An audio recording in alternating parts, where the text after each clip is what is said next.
I'm sipping, I'm sipping, I'm sipping, I'm sipping, I'm sipping, I'm sipping, I'm sipping, I'm sipping. Sipping, I'm sipping, I'm sipping, I'm sipping, I'm sipping, I'm sipping, I'm sipping, I'm sipping. Live. Sipping, I'm sipping, I'm sipping, I'm sipping, I'm sipping, I'm sipping, I'm sipping, I'm sipping.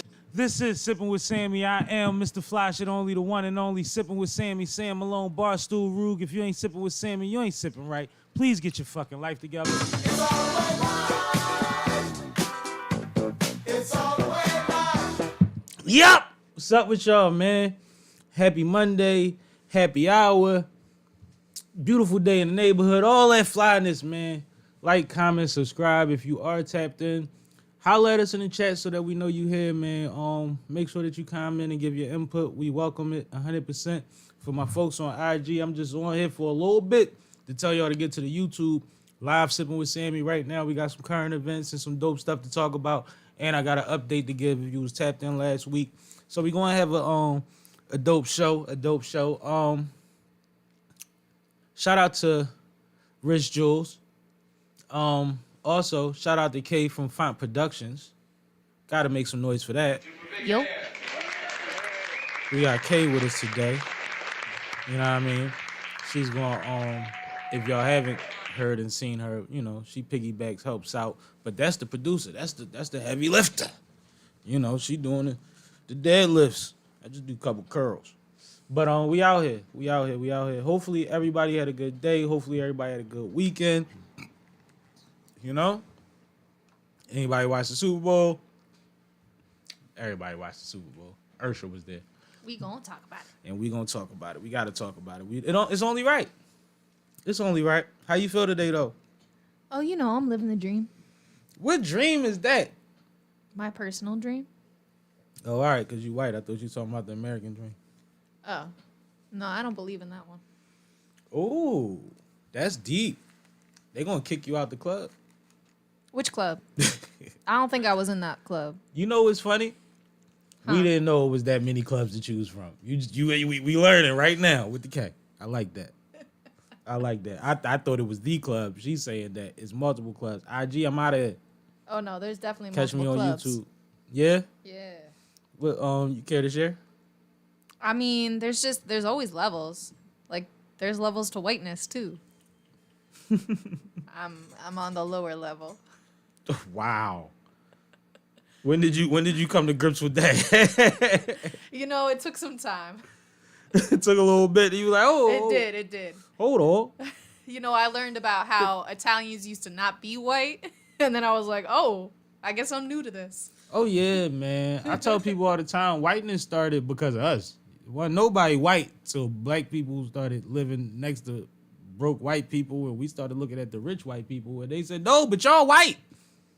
Be mad at them. They the one taking your jobs and your land. And sound familiar? Sure Anyway. does.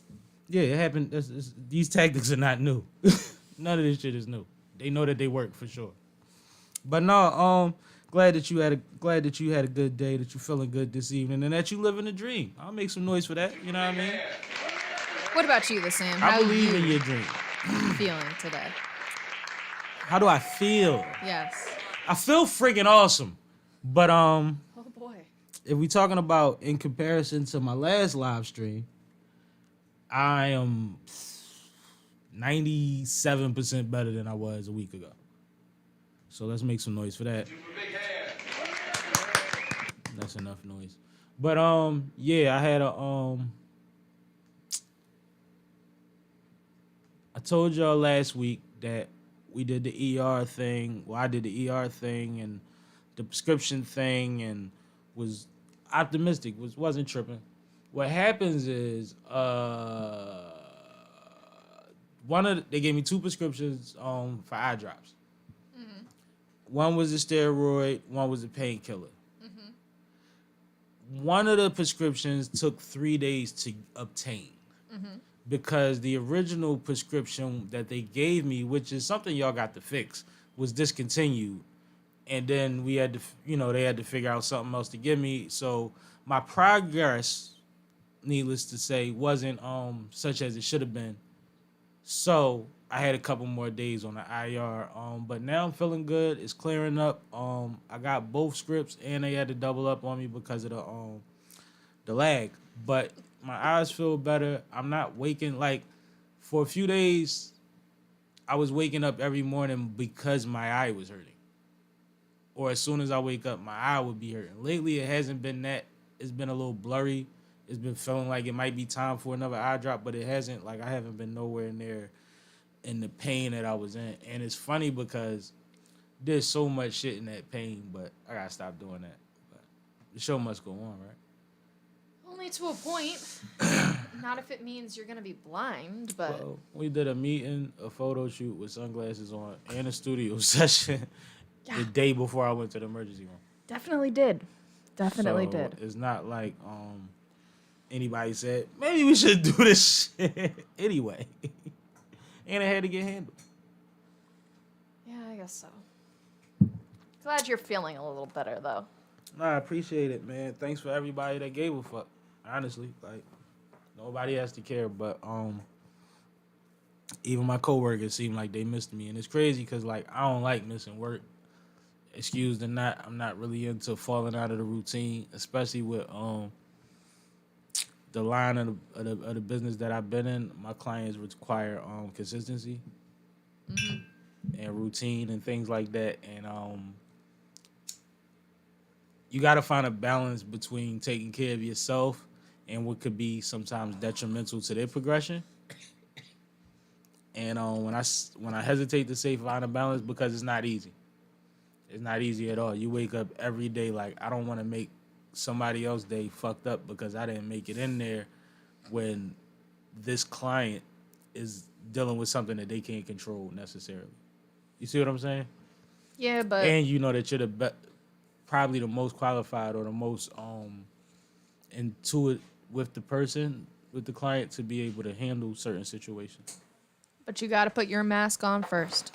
Always gotta put your mask on first. So I definitely believe in finding a balance. But all that to say, like, if I was off for 5 days. If I could have made it 3, it'd have been 3. Like, it'd have been 3. But I definitely had to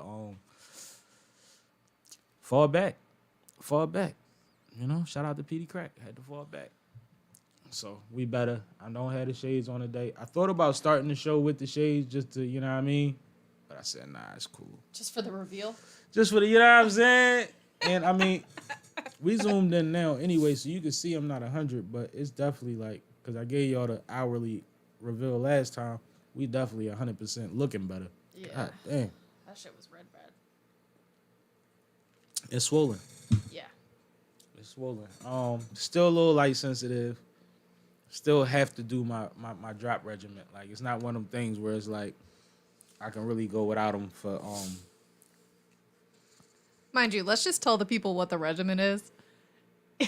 It's whenever we remember to put the drops in. Direct quote from the doctor. yeah, it was just whenever you remember. Well, see, Which The I thought was doctors are- hilarious. no, the doctor was funny, right? Because with the doc, I got this young doctor, Asian boy, I believe, right? Yeah. Nice guy, but it be a little anxious a little bit, you know what I mean? And he working and he keep looking and he's trying not to alarm me, but something is bothering him and he keeps checking it. And everybody's been pulling lights and shit to my eye for the last couple weeks. So, like, I know the difference between, like, the energy. I'm looking like, what is he trying to find that he ain't get? Because he's getting clear looks. Like, we're not having the problem that we had the first day when you couldn't touch my eye. You know what I mean? So then he goes out and he talks to the senior doctor on the floor. And the senior come in and he start peeking at my shit. Yep. And I know what it is. Like, I don't know what the problem is, but I know that this is the exchange. Like, I know that I'm in the middle of this right now. And they try to make it feel like it's routine, but I'm like, no, there's something else there. Well, and mind you, let's back it up a second. So the tests that they took from the first time around all came back negative. So the young doctor is like, well, I don't have any explanation, and I'm still seeing all of this inflammation. Yeah, when she says the test, like, I got a lot of blood work done. They took 8, maybe 12, I don't know, capsules of my blood. Like, that's like, I don't mind needles because I grew up epileptic and I grew up at a time where they actually jabbed you multiple times. Now they just stick something in you and just keep draining. It's like, I don't even really pay attention. Like, I guess that's part of how I learned how to deal with it when I was a kid. You just don't watch. You see what I'm saying? So I don't know how many tubes, but I'm talking about at least 8 tubes in my blood they got for different tests, and they shaking and looking and all that, and then we gonna run the test, and you gonna get your labs back and all of that. So I told the doctor, like, at this point, y'all know more about me than me. But what he did know was everything was fucking negative. So, good point. So he like, all right, so he bring the homie in. OG doing this thing, he looking at me. And then he keeps it G. He said, yeah, we know, you had a hard time getting a prescription, so you probably a little behind in your progress. But the young doctor is trying to get you to put in drops every hour or the hour or bi-hourly or something like that. And I just know with people, that usually don't work when you tell somebody to do something more than every 4 hours. It just doesn't work, which is interesting. Because it's like, do y'all prescribe it based on what y'all know the average patient can handle? Because maybe turn me up so I can speed my shit up. Because I'll set an alarm to it if I got to. Just to get back out the house even, or to get back to driving comfortably, because it's still the light sensitivity shit. Right. But that's basically what happened. It was like, yo, look, I don't know how often to tell you to take it, but he wants you to take it more. So whatever you remember, just take it. But the funny thing about remembering is, like I said, I grew up on medication and stuff, so I'm used to gauging when I don't feel right. So when I think about it, it's usually when there's probably a flare up. Like, you know what I mean? It's probably that time. Because I'm not, I don't focus on those things. I try to live as if in my head, knowing that I ain't shit. Energy-wise. Or capability-wise sometimes. Huh? I didn't say anything. So the weekend recap is basically the Super Bowl. Well, no, that's not true. What else happened this weekend? You went to the studio this weekend. Oh, I went to the studio this weekend. But it wasn't my session. And he ain't here. But C-Cash, shout out to my homie. He had another great session. Shout out to Meet Spady. Shout out to somebody else I'm not going to shout out because I haven't been cleared to shout them out. But he got another dope motherfucker that tapped in with him. Salute to Ace, the chemist. Gave him a blazer that he already started laying something to. He had a good session, man. He had a good session. Again, like I said, he works well in the studio. And he's talented. So it was fun, you know. I had to get myself together, but I made sure that I pulled up on my boy and checked him out. And he did his thing. He went in there and got it done. I learned more about this man's life. I'm praying for him more every day because somebody with that kind of energy. And it's crazy because I wind up having a lot of homies that have great energy despite what they've been through. Mm-hmm. Motherfuckers be worried about looking like what they've been through. No, niggas be having great energy. Mm-hmm. Which for me is more important because I ain't trying to date you. But like, but he's one of them. He one of them people that like, if he wanted to terrorize you motherfuckers, he had every excuse, but he's too thorough for that. Mm-hmm. He's too wise for that. He's too intelligent for that. And he finds a way to put it in his art, and he's been doing it a lot lately. So I'm excited for y'all to hear some of the things that he's touching on because he's doing the most sporadic studio sessions besides somebody like me. Like, if he got 3 hours, first of all, he works faster than me, but I'm just talking about the range of what you'll do in one session. Mm-hmm. He'll do, I don't even want to say a street record because he really don't focus on street records. He'll do a party record. He's very versatile. A relationship record, an introspective record, a turn-up kind of grimy but not even gangster record, all back to back to back with different voices, different inflections, different cadences, and they sound completely separate. And it don't take him like nothing to hit that switch to do the next. It's like some Tupac shit. Mm-hmm. It's literally like, all right, whenever you're ready, because his engineer, forget the homie name. If you watching, put his name in the chat for me. But he worked fast with the like on the spot mix game. Okay. So like, you don't even want, like, you know how you ask an engineer, like, yo, you want to mix it now or later? Uh-huh. He one of the ones is like, just let him finish real quick. I'm going to roll this L and then we going to get to the next, because he going to be fast. So he's literally running through these joints, and Cash is like, you ready? All right, and get in the booth, and there's a whole nother Cash. I'm like, shit! So salute to my guy. I definitely went to that session, though. And shout out to, I got, Bookworm coming soon, and 253 And I want to shout out Bookworm because I think he just won that Road to South by Southwest competition. You know what I'm saying?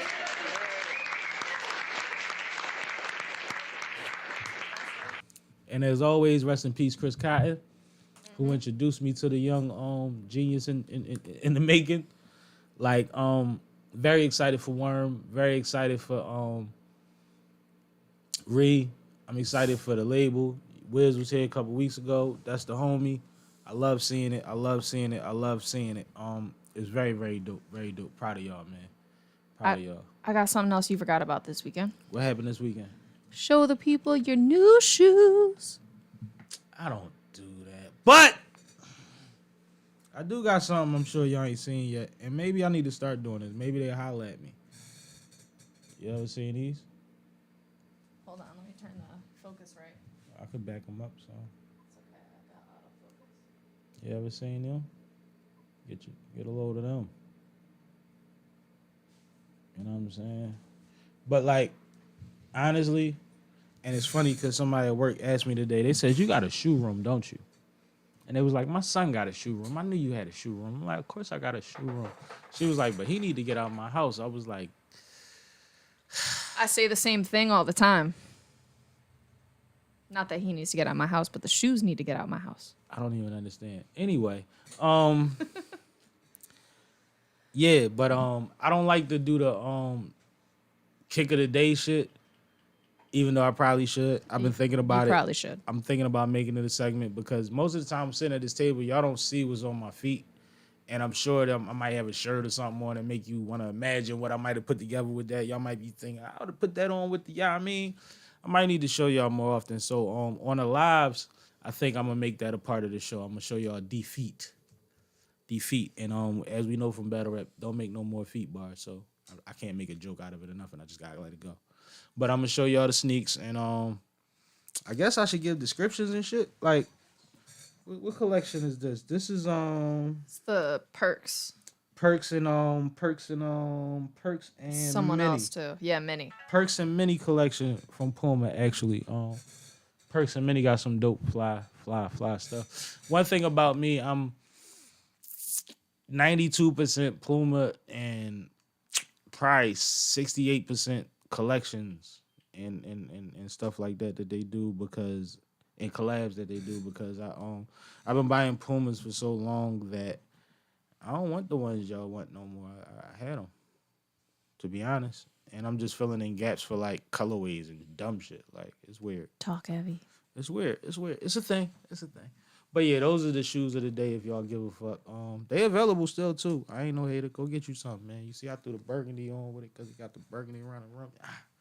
You know. And I got a perfect pair of shorts for these when the brother break. Anyway. Oh yeah, you do. Anyway. Shit, I didn't even think about that. Okay. Don't think about my wardrobe. Just be impressed when I throw that here.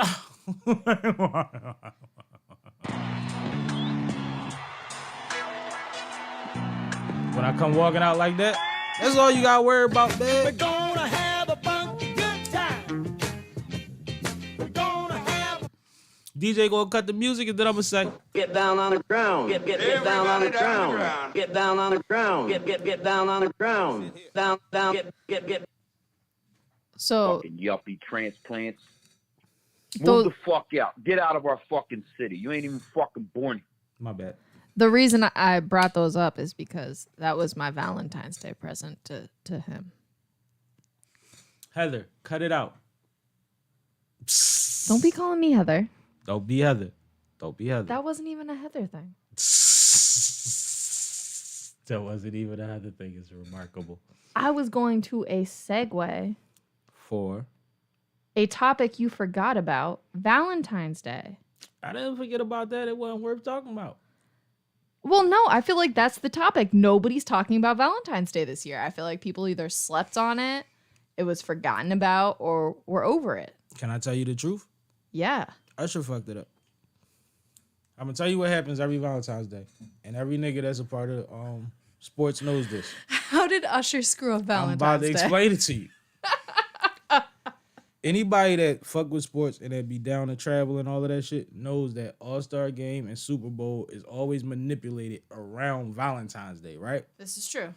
And you got to figure out, depending on what week it lands, weekend, whatever day, whatever have you, you got to figure out what you going to sacrifice, if you're going to manipulate, if you're going to give an ultimatum, you know what I mean? If you go bargain so you could go to the event or whatever, or hang with the homies during the event instead of, because sometimes they land simultaneously, but it's always somewhere around. So if you plan on traveling for the holiday, it got to be some manipulation done. But this year, it wasn't just the men worried about the Super Bowl. And not saying no women care about football and women don't watch it every year. But when they show you the poll of how many women that never watch football watch this halftime show to see Usher, you're going to realize that they forgot about Valentine's Day too. That's what I'm saying. That's my take. That's my hot take. We making a clip and all that. Wait, so you think it was Usher and not Taylor Swift that had the women tuning in to the Super Bowl? I think that it's both, actually. But the thing with the Swifties, right? And I'm sure it affected Super Bowl numbers because it matriculated, right? Definitely did. It's been all season.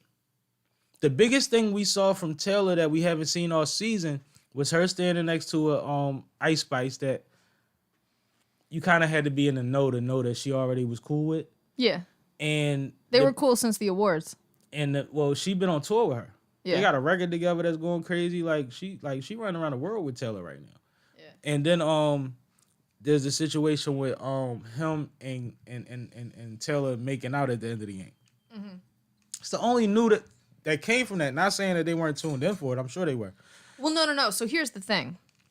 And now we've talked about before how my timeline is very different than your timeline. Absolutely. My timeline, every single Super Bowl party post was Taylor Swift themed. Like every... Yo, I seen somebody have a Taylor Swift Super Bowl party and it made me lose respect for him. Who was it? Like every single dish that I saw had a Swiftie themed name to the dish. Y'all go hard, yo. Like that's because y'all be having money and shit. Like the amount of white women who threw Super Bowl parties just to have a Taylor Swift party was insane. So they got to split it, is what you saying? It got to be Usher and Taylor? But they didn't acknowledge Usher at all. It was literally all Taylor themed. Hold on. I'm talking from my side. You talking from your side. So unless we're just going to talk about the fact that 65% of the country look like you, then it has to be credit for both of them. Go ahead. Right? So if they splitting it, then this is the most monumental Super Bowl probably ever at that point when it comes down to outside influence that has nothing to do with what's happening on the field. Because no matter how big the Super Bowl name was, one, we get notice and traction behind who's performing at the Super Bowl way earlier than we used to. Mm-hmm. It's announced and it's a thing. Like, it's so many platforms that are finding new ways to discuss it all the way up until it. It's different now, especially in our community since Jay-Z took over and it's been X that we give a fuck about.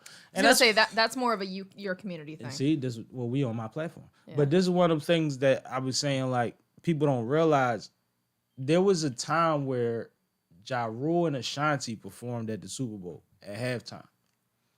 And I remember this. Nobody mentions it. And Ja Rule had on it was like a fur baseball jacket, if I'm not mistaken. Like it had the white sleeves and a black coat or whatever have you. And the backlash from that fucking Super Bowl, yo, was like, yo, they're never going to have another rapper on. They had Ja Rule on. Like, he was singing with Ashanti. And they hated him. You know what I mean? I never thought I'd see the day where we could get Snoop, 50, and all of them out there, and Kendrick and everybody, or you know what I mean? Some of these acts that we seen. And Usher, cool. Usher just had the Vegas residency, but that's not a given either. The first Beyonce performance was with other stars. Yeah. At the Super Bowl. 3 other stars. You know what I'm saying? So it's like, I just think it's dope. So I want to make some noise for the fact that I get to enjoy the Super Bowl again.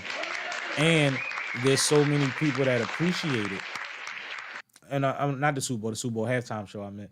And there's so many people that appreciate it that it's actually drowning out the only kind of feedback that we used to get before we had so many platforms and social media, which was usually just the good old boys wanting their football back, basically. So I just wanted to say that. But you gonna get into the Super Bowl? I mean, yeah, we might as well, right? Let's talk Super Bowl. Chiefs versus Niners on a Las Vegas evening. And boy, was it a Vegas evening. Holy cow.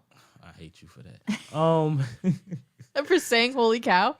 For the whole delivery was just you did that too well. That's why I know you be fronting in these streets. Anyway,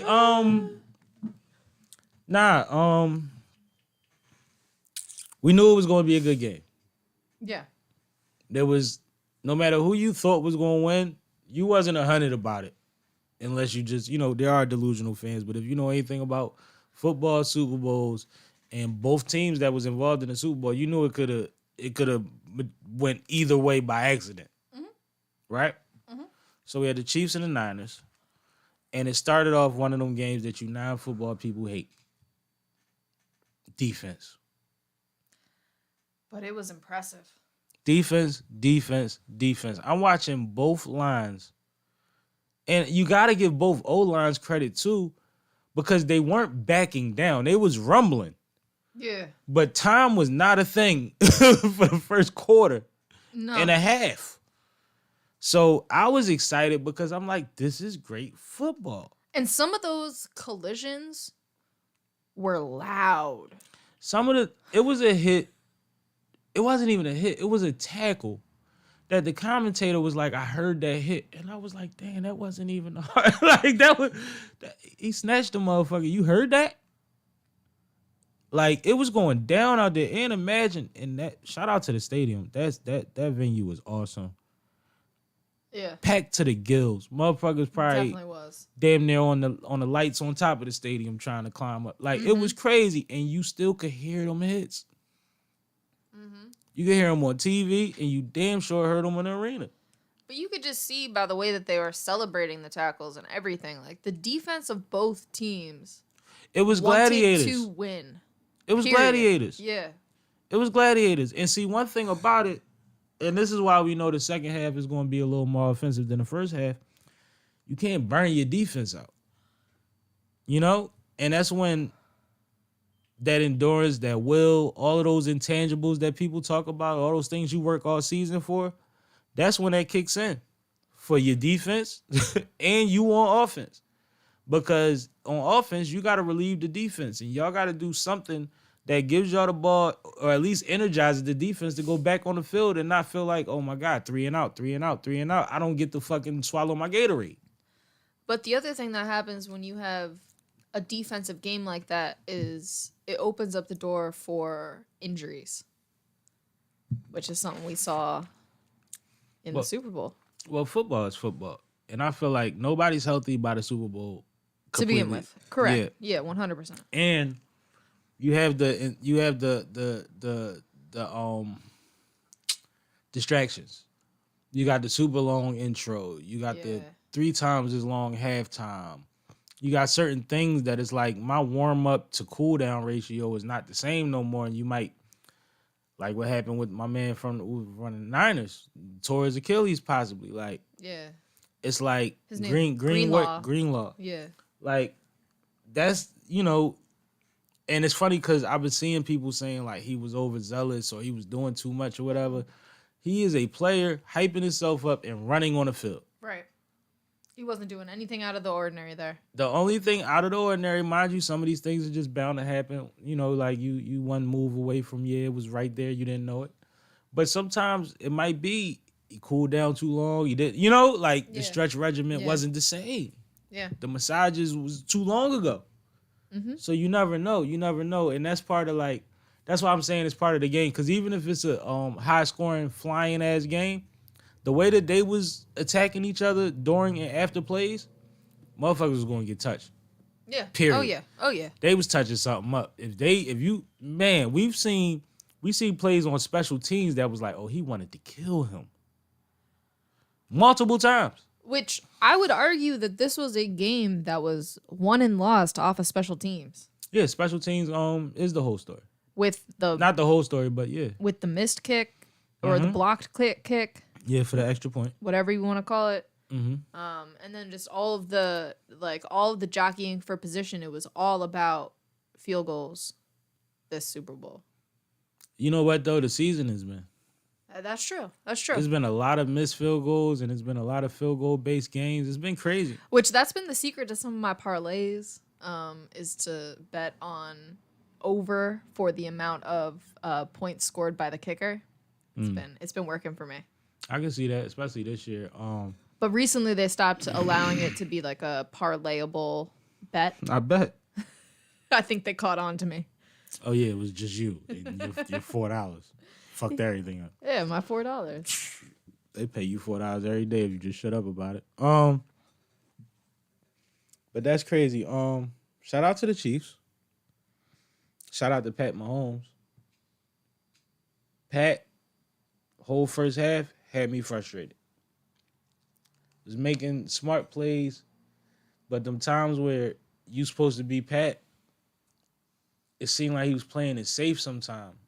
And he was hesitating on the run. And then the one time he did the jump hop little thing like a pony and didn't throw the ball and got clipped. Like, it was like, yo, just take off. But when it counted, he did such. So it's like, fuck my first half point of view because he did what he's supposed to do. He was the Pat Mahomes that we know and appreciate. And now he on Brady ass. I like how that sound. I ain't gonna touch on how the white boys is learning how to play quarterback like the black boys now. Oh. Yeah, man, because that's a frustrating subject. I know too many athletes, and the system has forced a lot of great quarterbacks, good quarterbacks, to be running backs, wide receivers, and all type of other shit. And when you see a trick play like you saw in the Super Bowl, it's because that man was a quarterback before. Yeah. He has one play to make a completion all season. Y'all starting quarterbacks don't make one of one. But it scored a touchdown, though. Scored a whole touchdown, and then he ran the touchdown in. Or caught a touchdown, if I'm not mistaken. He had a great game. That red hair was working for him. But nah, shout out to the Super Bowl. What you think about the commercials? Any commercials stood out to you? I thought it was a light year for commercials in general. I thought so too. Thought it was light this year. And it's $7 million for every 30 seconds. I guess there's no production. Oh, Hollywood was on strike. I don't know. Nah, that's I not the can't same even as blame commercials. that. Yeah. That has nothing to do with commercials. You're right.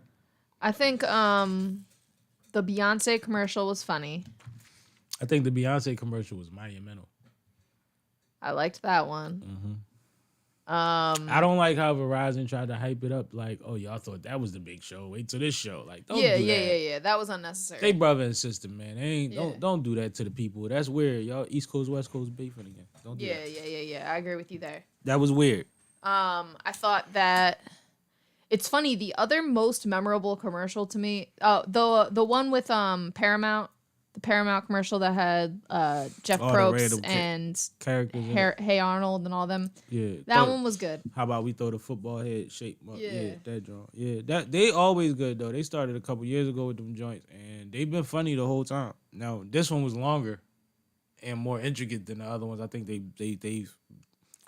did a good job of making more out of it than they have before.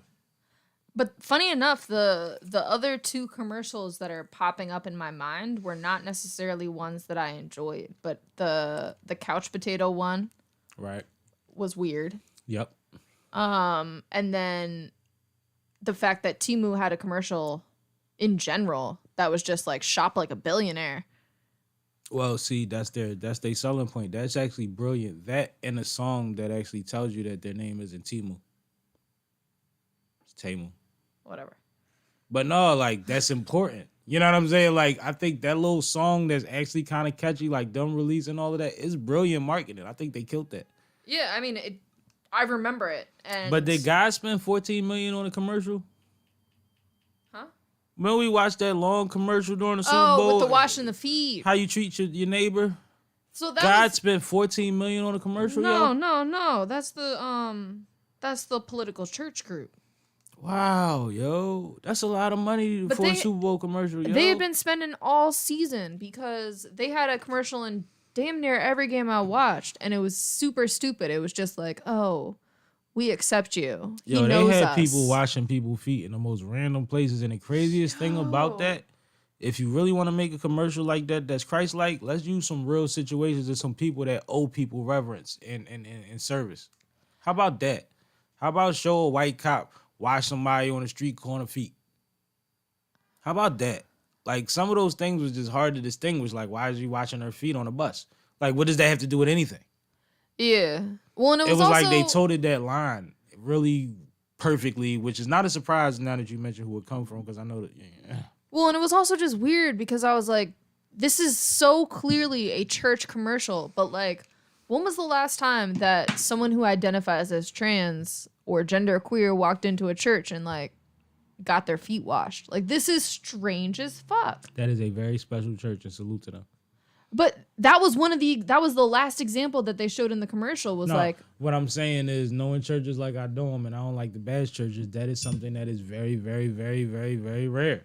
yeah. If but, that happens at all. and that's kind of my point is like, the commercial was very blanket, like Jesus knows us and it's all about Jesus, which is like Christian in general. But like, what denomination did this come from where like all of that is happening in our Christian churches? Because I don't know that Christianity, and I was raised Catholic. You need to leave. Oh, my bad.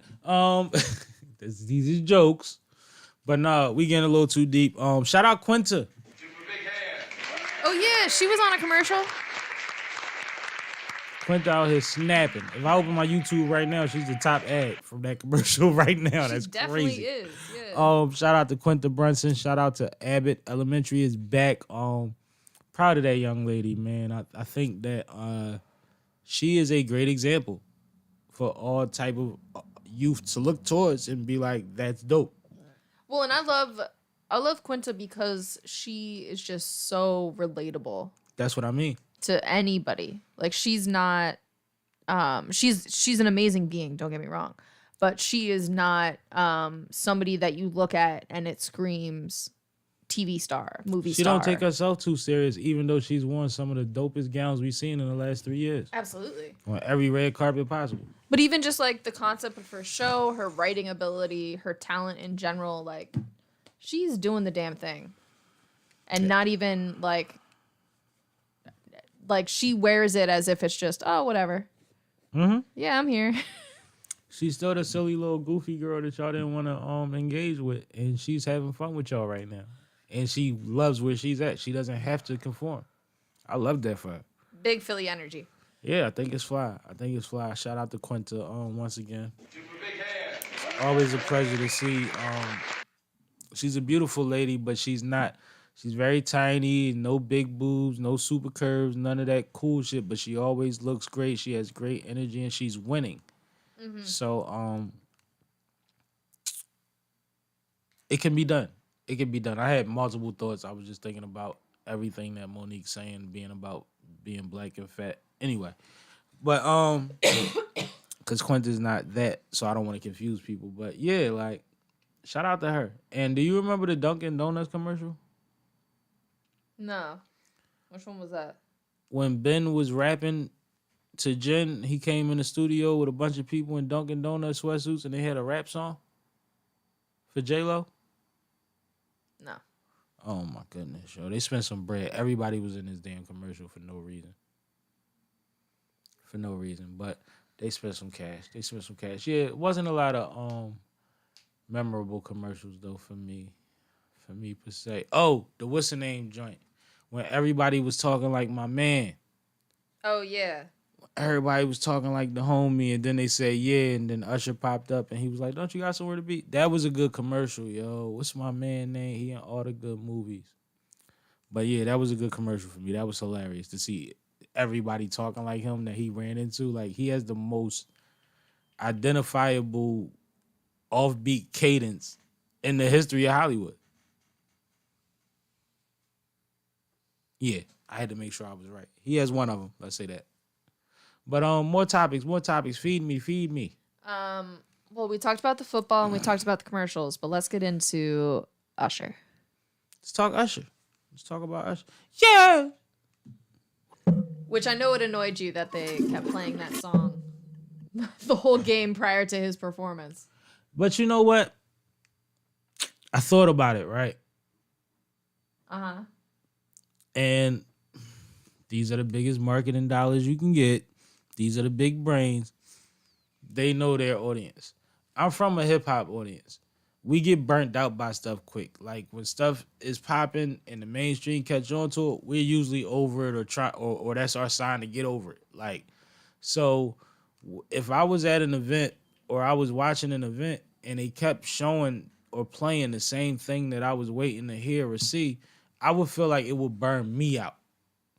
So maybe I was being selfish when I was like, yo, stop playing at every commercial break, because maybe that's what they need. The other people that may have been Usher fans or may have not been Usher fans needed to get them excited. It might be a way bigger play because this is the biggest commercial during the year at a sporting event we ever going to get, right? So I thought about it realistically after I said it. I was like, maybe that's just my insider hip-hop been to all the parties brain that's like, yo, y'all burning this shit out. Am I wrong? No, I think you might be right. That might be fair. Fair That to say. might be fair. Because I be thinking about, I try to be fair, and especially like I say, I'm not going to doubt nobody billions of marketing dollars neither. Mm-hmm. Right? Or billions that they plan to make off of these marketing dollars was actually more fair to say than anything. But like, I was like, maybe it's just because I'm so, that keep hearing is burning me out.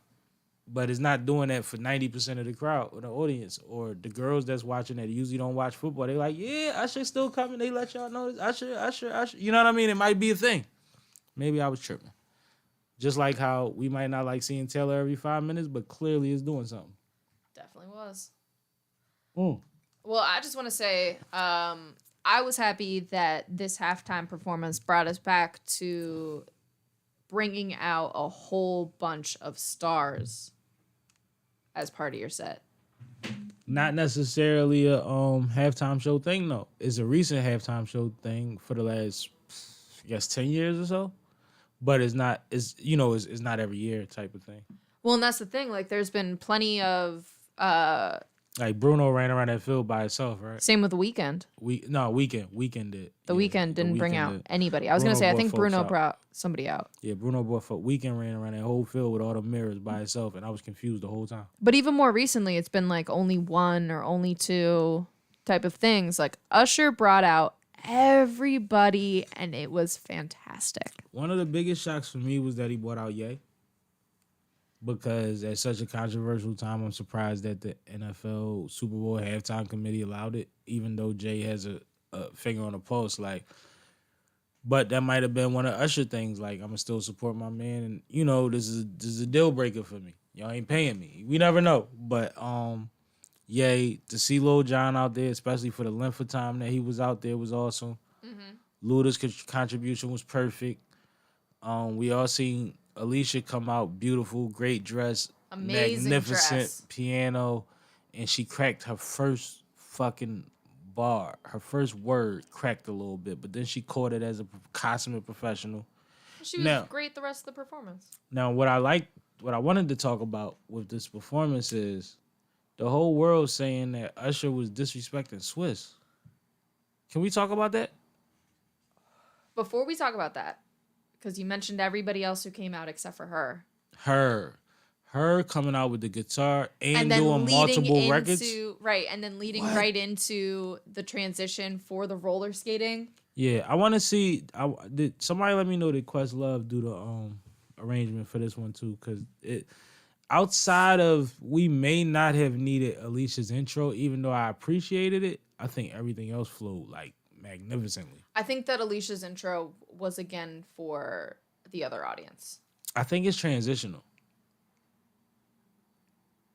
You gotta watch it again. But Maybe, yeah. yeah. But thanks for that her joint too. Appreciate that. But anyway, going back to what you wanted to get into. I mean, go ahead. No, that's So like I was up late So even afterwards and this morning, I saw a lot of people had opinions and was saying that Usher was being disrespectful because that's a married woman and he was looking like he was too into it and he was closing his eyes when he was behind her and he might have touched her thigh or her butt and she looked like she was really pushing him off, like that wasn't part of the choreography or that hug wasn't part of the plan. And it's like, yo, I think that everybody was reading way too much into that. if you motherfuckers want to put your insecurities into show business, we not going to get nothing. Right. Right. They are performers. The song is my boo. And not only that, but like I read Usher's facial expressions as like, I'm gonna do this. Is this okay if I do this? We're getting a little. Is it cool? Yeah, we're cool. Okay, we're cool. That's how I read his entire face the whole time. I mean, but that's you as an insider. What people don't realize is Usher does this shit so often. He can do that with a random, which most of the time he has to. Call somebody on stage if he wants somebody there because Alicia not always there, right? Right. And he's going to give the same exact energy. And she might be the worst looking girl in the front row because sometimes we do that for showmanship too, right? Yeah. I'm still giving it up. She's still gonna feel like she had her moment. Like, but this is a moment. This is a show. If I'm standing here acting like this is somebody else's wife on this record, then y'all should be talking more shit about me than me selling it. Mm-hmm. And then Swiss, as the gentleman that he is, got ahead of it and he came out and he said, y'all worried about one of my favorite lines, and I'm not a direct quote, but my line is, y'all worried about the wrong shit. Right. Right? And he said that. And he said that was a legendary moment. That was talent. That was this and that. And y'all talking about, man, we don't start beef. We make legendary moments. We make history. Mm-hmm. Like, yo, and I like what I heard somebody say earlier too, right? I was watching Numbers on the Board from Community World. Mm-hmm. And one of the gentlemen, I wish I remember which one because I was driving, so I wasn't necessarily able to identify which voice said it. But he said, one thing I know is that I've never known, oh no, it was Turk. Turk was talking about it on Beehive. My bad. So Turk was talking about it on Beehive, and he said, one thing I never known Alicia to do is disrespect Swiss and vice versa. Mm-hmm. He said they don't have a history of that. They don't. But there's a lot of motherfuckers out here that's even famous and rich that they know that they wife the whore, and they know that if they put their whore wife next to that man, that would be that for them. Right. But Swiss, and mind you, let's do this, y'all. Y'all all knew about the Jay-Z exhibit, right? Mm-hmm. In the Brooklyn Free Library. Mm-hmm. Now Swiss and Alicia have their art collection in the Brooklyn Museum. You can go down there and check it out right now. It's fantastic from the pictures I've been seeing. But because he's not Jay-Z and I guess she's not Beyonce, even though they're very fucking comparable. Yeah. Definitely. Y'all not talking about the fact that they got a whole art exhibit that's very different from what they did for Jay-Z. They did Jay-Z's exhibit as his career.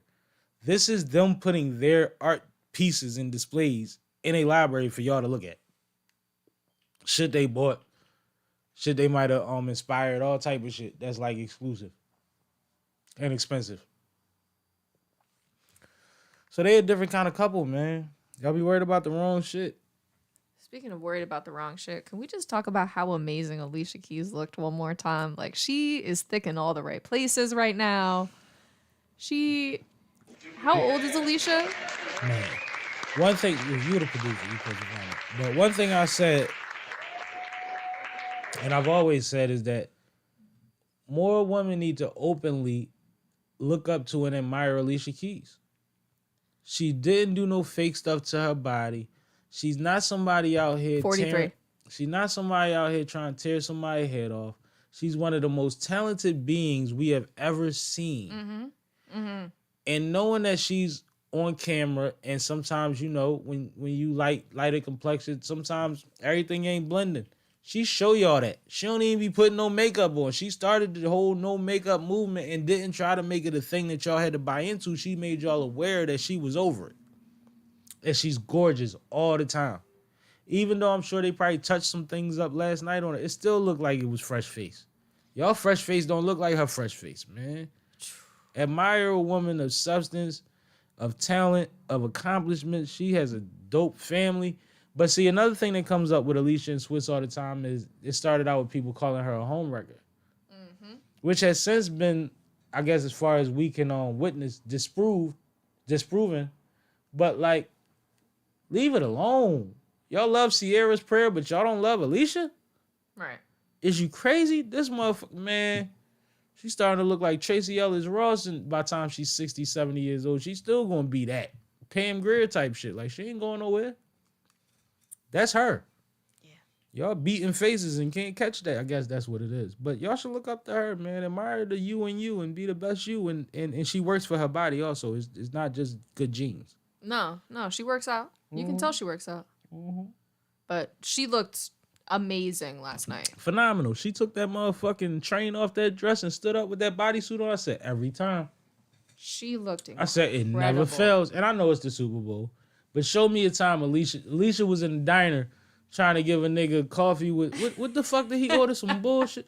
Man. And it was like, oh, I wish I got some fucking waffles from her. Like, yeah, she that. Yeah. She that, man. Her looked great too. Her looked awesome. Her is always on point. Her Yeah. is like a few of the young ladies from this city that's bubbling, that have such a fashion sense and such a comfortability with they look that they always look comfortable and always look great. Yeah. Tierra Wax, T. Marie's. We got some that like when they show up, and it's not everybody vibe. It's what makes them look awesome, man. I dig it. I dig it so much, yo. And shout out to T. Marie. That's a little sis, man. I saw some people on my timeline upset that Justin Bieber was in the crowd but wasn't performing. Because I guess him and Usher have a song together that I forgot about. Okay, let's start there. You forgot about it. I did not remember that song existed, but I know I don't want to get collaboration and bringing out special guests confused with like entitlement either, right? Like Usher put Bieber on. Usher did help raise Bieber. Bieber was there in a supportive capacity. That is fine.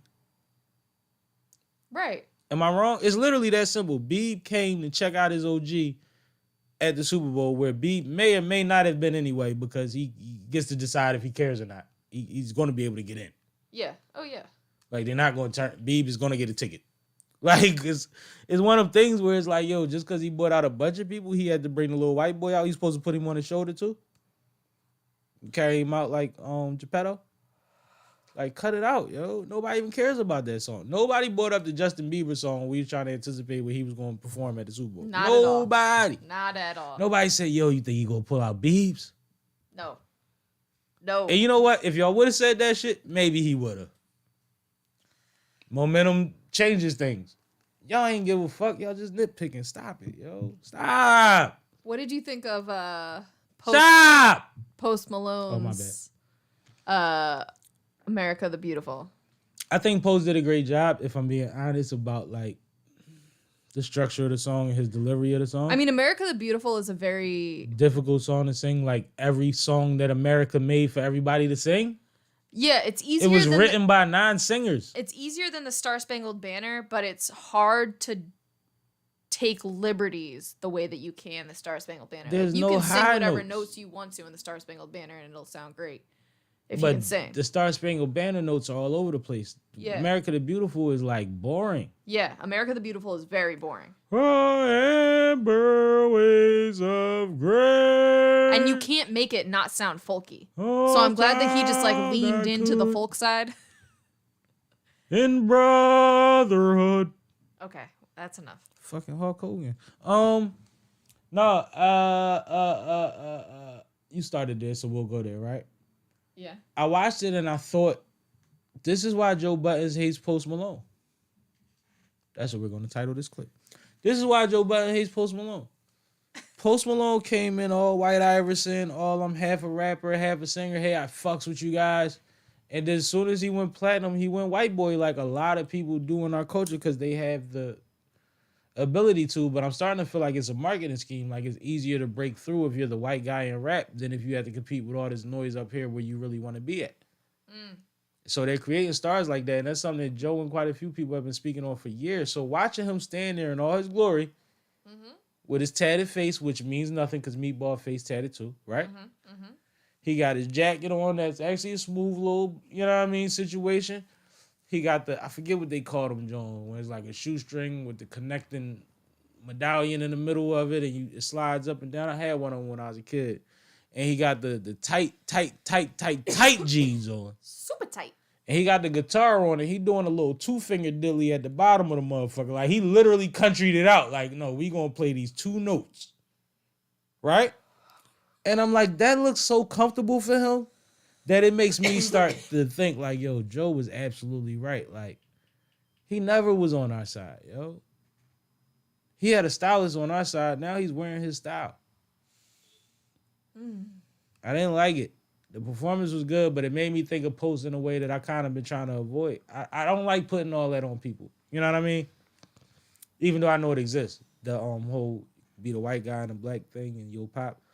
Because any white guy that's over here is going to buy your shit. Eminem is the greatest rapper to every white boy that listens to hip-hop except 5.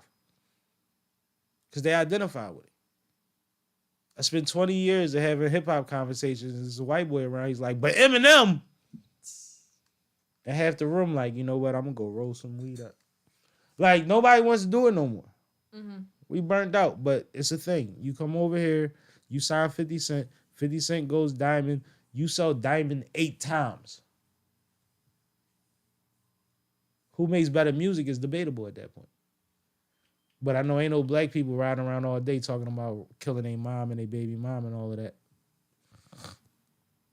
over a rock beat.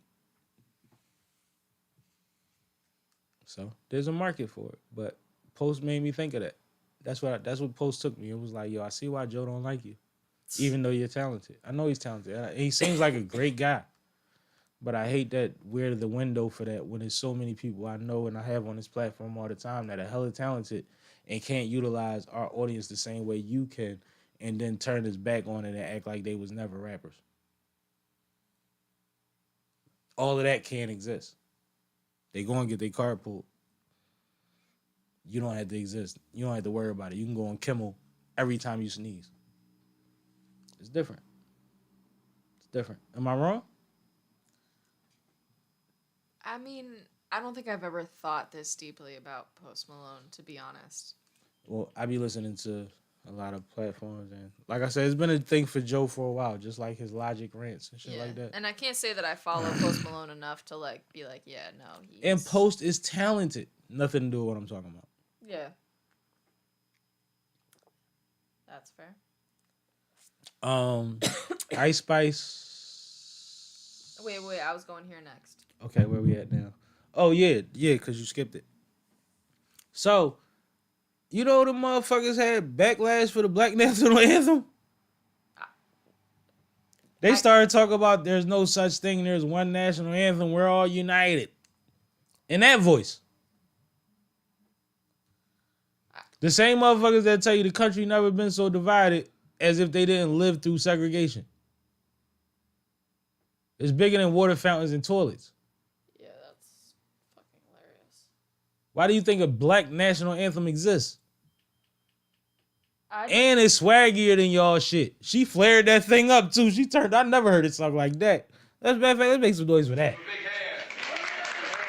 Yo, she definitely tore it up. She fucked that joint up. And I know that song. And I've heard it sung by choirs and all type of shit because I'm with my folk out here. You know what I'm saying? I know that song. Yo, she fucked the Black national anthem up, man. Because I was a little worried at first. She started a little slow.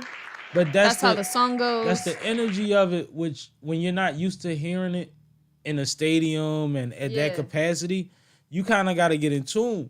But when the break came, like we said about the other songs, not so exciting. There's space to play, but you got to build up to it, like most of our music.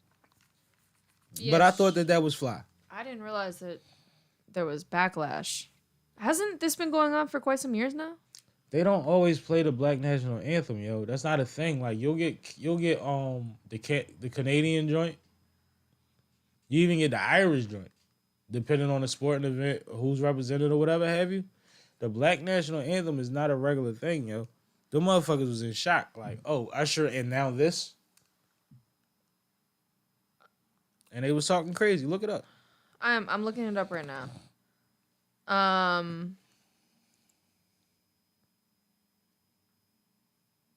Yeah. It was a thing, man. But the thing Oh yeah, it started in 2020. Exactly, it's a new thing. But the thing that burns me up is trying to act like there's unity just because you don't want to hear some shit. Like, why are they doing this? It's one national anthem. We're one country. We're all one. Like, no, that's not how it works. That's like y'all saying that this country is indoctrinated by one God. It's not how this country works. It never has. Y'all bugging. I'll be honest, Star Spangled Banner's weak anyway. And mind you, I'm not here to compare fucking struggles. If you like the Star Spangled Banner, do your thing. But stop looking at me crazy when I don't stand up. Like, you don't know why I'm not standing up. Weirdo. Like, that's my problem. I got vets in my family, too. They do not mind. They might be one of the first ones to tell you, no black man need to be in a white man army. And I'll drink to that. But necessity is a motherfucker. Armed forces thrive off of motherfuckers that want to be militia members and poverty.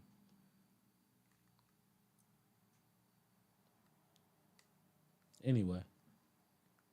Ice Spice Energy. I don't even know what this topic means. I kind of alluded to it earlier when I was like, yo, a lot of people was like, I heard a kid say today, why was Ice Spice in there with that football player girlfriend? I heard a kid literally say that today. Why was Ice Spice at the football game with that football player girlfriend? He ain't know who Taylor Swift was. None of that. That's crazy. Yeah, like Taylor Swift is his girlfriend. I've been hearing about it, but that's his girlfriend. That's all he knows. So a lot of people were surprised to see Ice Spice at the game in the first place, which, like I said earlier, like they've been doing business for a while, and Taylor fucks with Ice Spice. But they are completely different people. So if you watch a lot of the times that they cut to Taylor in the booth, Ice Spice was right there, right? But Taylor was talking to everybody and smiling and spinning in circles, and Ice Spice would be like this. There was one time towards the end of the game when the Chiefs scored or something and Ice Spice turned up with them and they caught it. But outside of that, people were speculating that Ice Spice was like looking at them like they was crazy. And I'm like, no, that's just her. Like, that's her energy. Like, everybody don't. And I guess this might be similar to what they say about the difference between men and females. Like, if I'm standing with 8 of my homies, you don't expect all of them to be smiling, right? Is that a thing? But it's like, at the end of the day, y'all know who Ice Spice is. Y'all know where she come from, man. She was chilling. She was taking it all in. She was good. But I just saw a lot of backlash on her energy, and I want people to understand that, like, she'll never look at Taylor Swift like a weirdo. Taylor did a lot for that young lady. And I think that that's fly. But I saw a lot about that, too, so I just wanted to speak on my opinion on that. What's your thoughts? Didn't even know that was a thing. Did you see her standing next to her at the game? Yeah, of course I did. You didn't think anything of it. You didn't Not at all. read into it or nothing. No. Like, no. I was like, they're friends. Ice Spice is there. That's cool. That was the extent of my thought process about the entire thing. Two famous rich women hanging out in the skybox. Right. Ooh. And then Blake Lively next to him. Like, that makes sense. Blake and Taylor are friends. Ice Spice and Taylor are friends. Like, yeah. Yeah, I think that's I didn't know that Ice Spice and Blake Lively were friends, but, you know, mutual friends are mutual friends. I'm about to say they might not be. Yeah. There's a mutual respect there. We ain't gotta ride together in the same car. Right. At the end of the day, like, I just thought that was very, very weird. That and shout out to Ice Spice. She been doing her thing, man. Salute to you, young lady. Part of me feels like And I like you with the afro, bringing the afro back. I thought you was abandoning the afro, even though she getting backlash for that now. Like, it's weird. But your little butt next to Taylor butt was kind of funny. Because Taylor don't have a butt. At all. She Anyway. don't got a hip, and Ice Spice got a little Pokemon. Gotta catch them all. I think some of these headlines after the Super Bowl really tell me that media right now is reaching hard. They're reaching for shock value. They're not reaching. Yeah. They're not reaching for anything that builds consistency, because we can have the same argument under different umbrellas, right? Like, I could take a different angle for us to talk about the same topic. But if I keep picking shit that's just strictly salacious and it's really neither here nor there, it's just a different way to talk about something to make it seem more exciting, that doesn't last long. At all. After a while, you like, this nigga talking because he got teeth. That's what I would think. And I don't do that shit. Oh, my bad. But I had something else I wanted to touch on that I forgot about. I think it was Ice Spice related, but maybe not. It's cool. It's cool. Where we at with it? We doing good, man. It's 8 You o'clock. want to stay on sports and talk Sixers trades? Nah, I stay on football and talk Shay Shay. Okay. Stay on football and talk Shay Shay.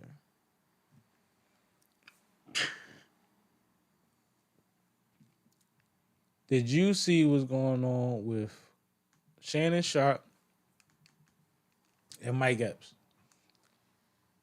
Yes. Do you understand it? No. I had a feeling you was going to say that, which is sad. Why don't you understand it? It just feels weird and like... No K-Cam today?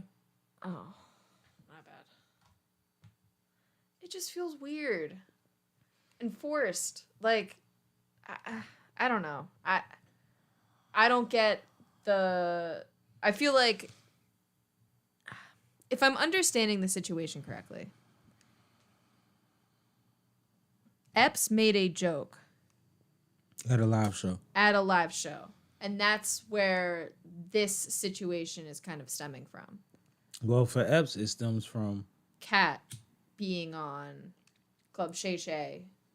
And it looking like, to him, that Shannon Sharp was trying to influence Kat to say something bad about Mike Epps the way that he put it.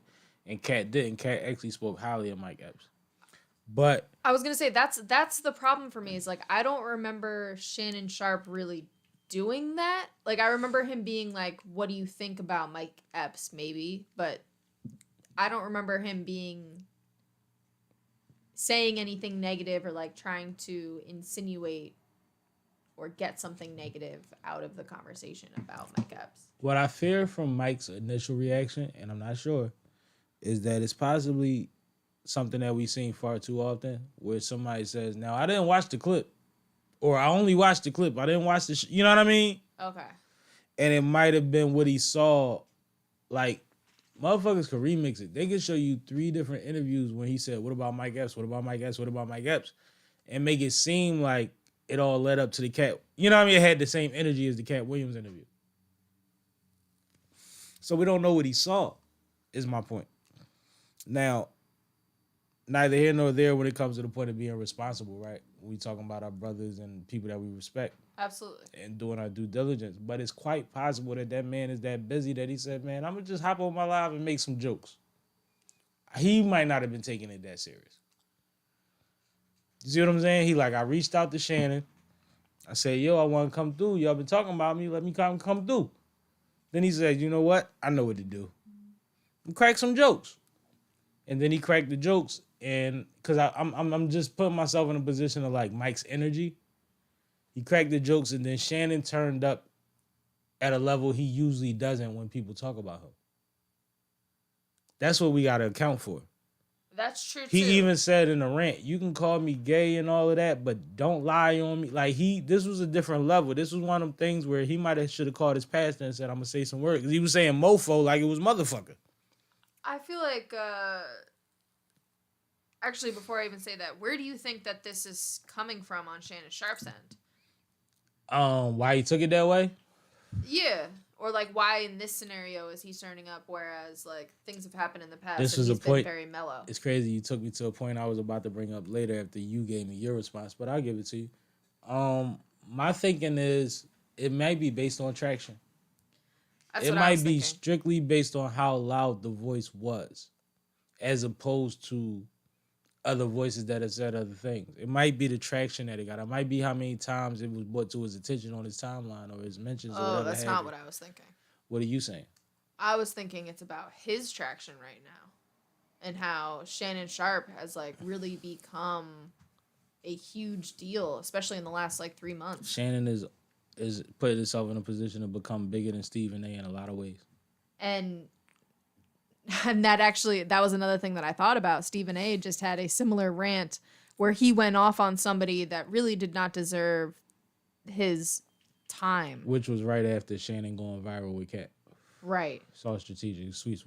But So I wonder if Shannon Sharp is now taking a play out of that's how I read this, was Shannon Sharp now has a lot of traction. Shannon Sharp is now taking a play out of Stephen A.'s playbook. And I think that Medea hurt him. I think that what we forget sometimes, like we look at Shannon as this big, masculine, massive, to some handsome guy, very intelligent, very well thought out, very well spoken. And we forget the fact that motherfuckers have traumas, yo. And some of them, you know, like he tell you, he grew up dirt poor. He grew up without no bathroom in his house. Mm-hmm. Some people was picked on, and certain things that are said, you see what I'm saying? yeah. And especially for some people, when you get to that point where you think you're above that treatment, you think if somebody said that to you, it wouldn't even matter because I'm here now. You know what I mean? You get to that, I'm good. Fuck it. They say that to me now. I'm going to tell them, kiss my ass, look at my bank account. You know what I mean? Like, I might not even say that because they ain't worth it. Like, you'll think that in your head until it trigger that 12-year-old, that 9-year-old, right? Mm-hmm. And then you lash out. And then you say, oh, shit, I shouldn't have did that. So how, as a professional and intelligent person that has carried platforms and been on platforms, how do I balance this out? And I like what they did. I like the fact that Mike said what he said. Shannon said what he said, and he was a little upset. And shout out to Ocho. Ocho was hilarious during that. Stop putting yourself in the fire if you don't know where the pit is. But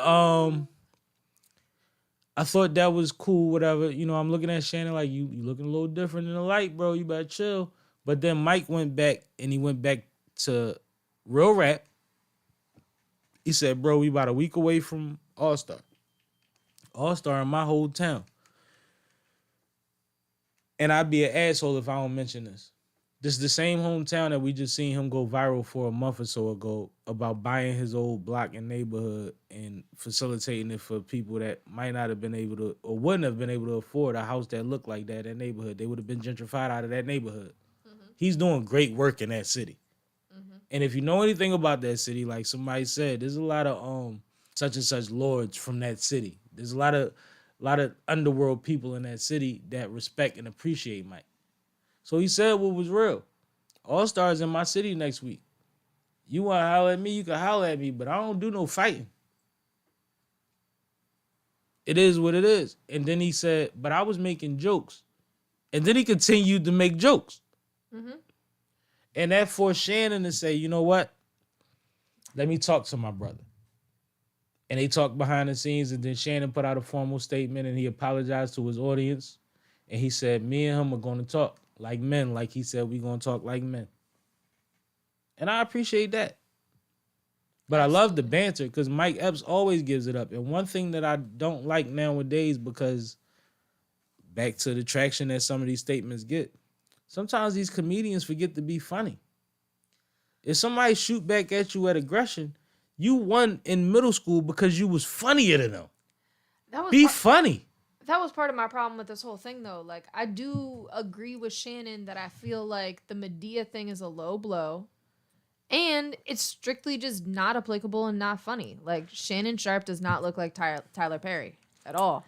Well, one thing that I said about it, and I said it to you, if you know Mike Epps' style of comedy, and if you know comedy stand-up in general, and you hear the energy of when that clip was played, I don't think he wrote that joke, yo.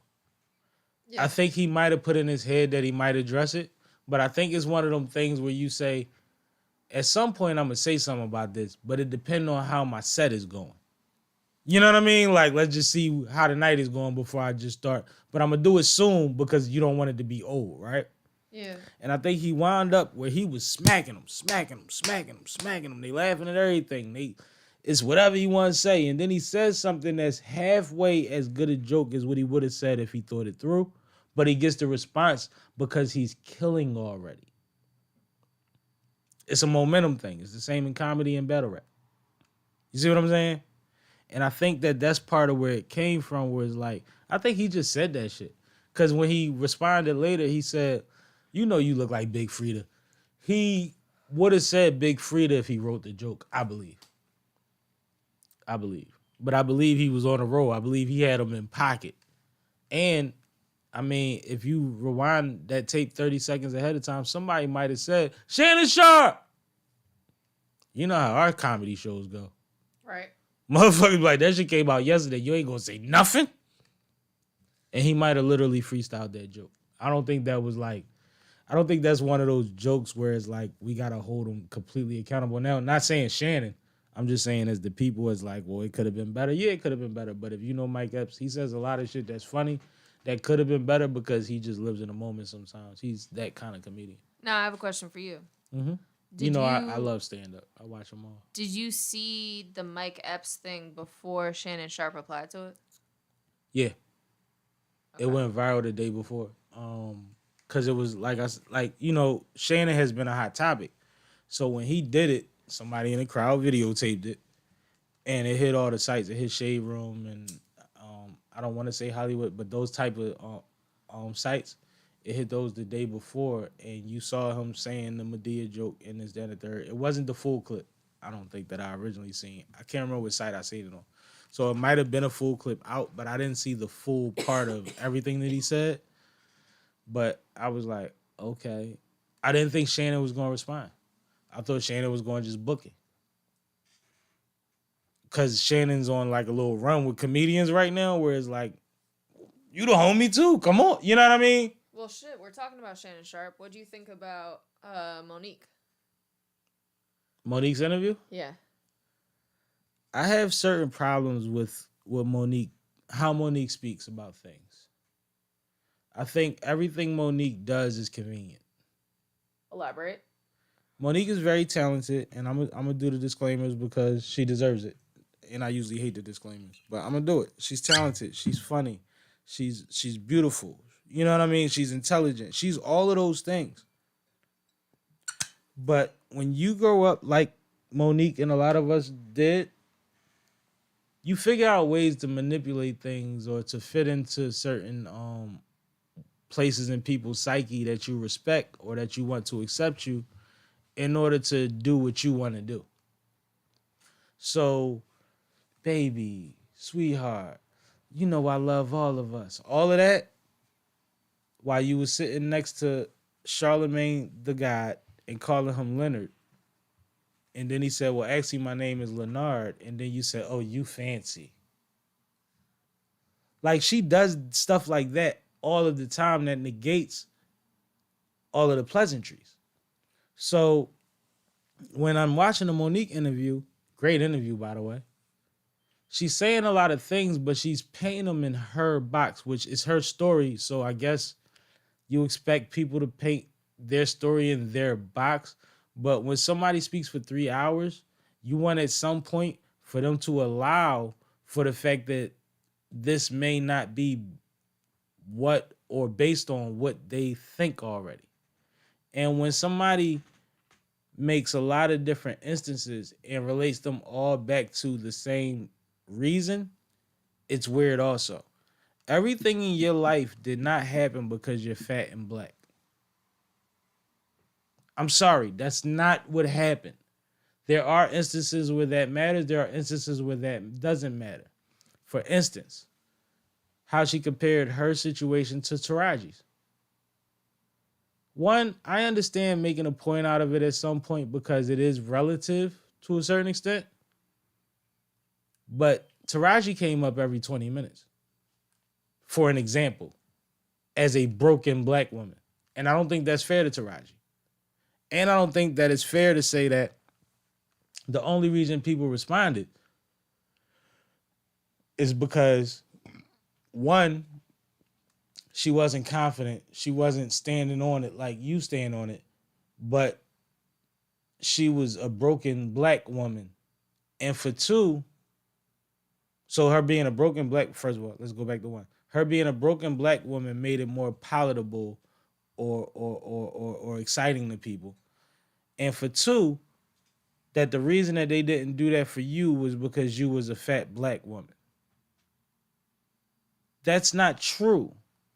Taraji, just like most people that are in the entertainment field, does not have the same resume, path, relationships,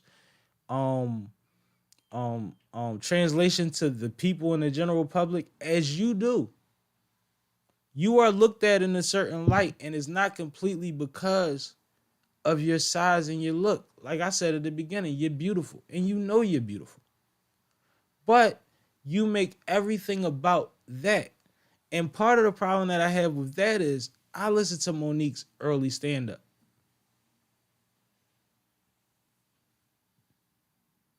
Her punchlines was all about skinny bitches. She was the fat girl that got the shit on skinny bitches. When if you know anything about stand-up, if Samore and Delgado and all of them jumped up there and just spent the whole set shooting at fat women, it wouldn't be received the same. And you got away with that. So you made your life about you being fat and black. Most people just thought you was funny. And you was a cute big John. It works. You self-proclaimed hoe until your husband said you had friendly pussy because motherfuckers was fucking you. But neither here nor there when it comes to the industry.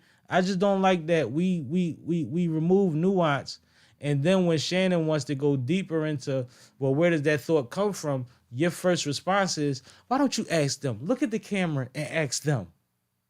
No, at some point, I want to ask you, when you going to get over you being fat and black and realize that sometimes when people don't agree with you, it has nothing to do with that. Now, I know you got traumas that you spoke of. You have situations you're not getting along with your family. I pray for that. Like, I hate that for you. And I also understand that you reserve the right to separate yourself from toxic situations, even if it's family. I respect all of that. But I hate that she framed everything about what people had a problem with her about her appearance and not her actions. The story that Tyler Perry said that he shouldn't have said was about her being hard to work with. She sat down with Shannon Sharp for 3 hours. And there was plenty of situations that she said that was like, well, I can see how that would be kind of considered hard to work with. But she dated him back to being fat and black. Not what she did and how she did it. And mind you, this is her telling her version of the story, which is the most perfect version you're going to get when it pertains to her. She's going to make it sound as smooth as possible. She's not going to tell you that she shook shit up to get to that conversation. And then it's the spot when she talks about the Kevin Hart situation and openly admits that this man in her time of need say, yo, what you need, I got you, sent her a check, probably was on some shit like, I don't know if I'm gonna ever get it back, but I'm gonna do this because I love this queen, and he does things like that. She made it a point to say that she paid him back, which is respectable because she has a husband. So I understand the need to be like, no, I didn't have another man taking care of my family. We gave it back. I respect that 100%. But when you put him and everybody else in the middle of you and Tyler Perry, you got the same result that you got from everybody else. Tyler doesn't want to deal with this right now. Tyler is not trying to handle this. He's over it, whatever have you, blah, blah, blah. It's over. He went further and said, but I'm going to work with you. You got a plan. You got something in the works. I'll co-executive produce. I'll do whatever I got to do. I'll show up. Let's get it done. And you didn't present him with a project and send a project and a situation to his people You went to your people and said, Kevin Hart rated green light, whatever we doing, what we doing. I don't think that's how Kev handles business anymore. So then you say you haven't talked to him ever since. Well, you just sent him to Volley and Jockey for you on some business stuff with a big dog that he has a relationship with, multiple of them actually that he has relationships with. But through at least one of these conversations, he's heard somebody else's side of the story. And even though he empathized with your side of the story, you might have showed him a red flag that was like, well, shit, that's why everybody running away from this motherfucker. Entitlement. Lack of accountability. Y'all don't want to talk to me because I'm fat and black. And I empathize with her feeling that way. I don't want to get it confused. But every situation that you talk about for 3 hours did not go wrong because of your appearance, sweetheart. Everything didn't go crazy because people are already shady that don't have these reputations. And some of those people she mentioned do have those reputations. And it's like, well, you know, we in the age of the no. We seeing a lot of people get outed, and a lot of them start off feeling like rumors and feeling like somebody scoring until we found out they did it to 50 people. But you're not in a position where you can compare your strife to Taraji's strife, and the only difference you want to point out is that either she looks broken, which is actually you re-digging at her over and over every time you say that, or because I'm fat and black. I don't think that's fair. I don't think it's fair. I don't think you talk nice to people. I don't think when you was telling Shannon, well, look at the camera, baby. He asked you a question. Why you telling him to ask other people questions? He was tactful enough to just invite him on his platform and make it mutually beneficial. But see, I'm in the game, so I know that. But it's different. That's weird, yo. He don't mind you asking him a question. He asked you a question and you told him to talk to somebody else that's not there. Multiple times. Well, baby.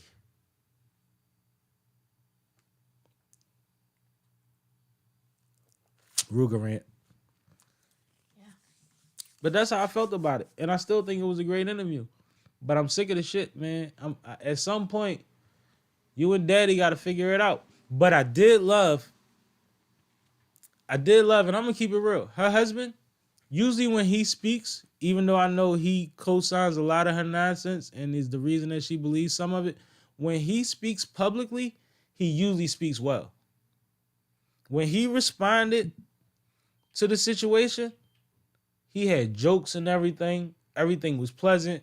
And they apologized for misrepresenting something, the cease and desist situation with DL. They was talking about the DL situation because DL reacted and said there was never no cease and desist on my radio show, this, that, and the third. He respectfully responded to that. He laughed at the jokes that DL cracked about it. And then he thanked Charlamagne and DJ Envy for not calling him daddy when they apologized to him. Like, he was like, you would have thought he was the comedian. So I don't have no disrespect for homie, nor do I Monique.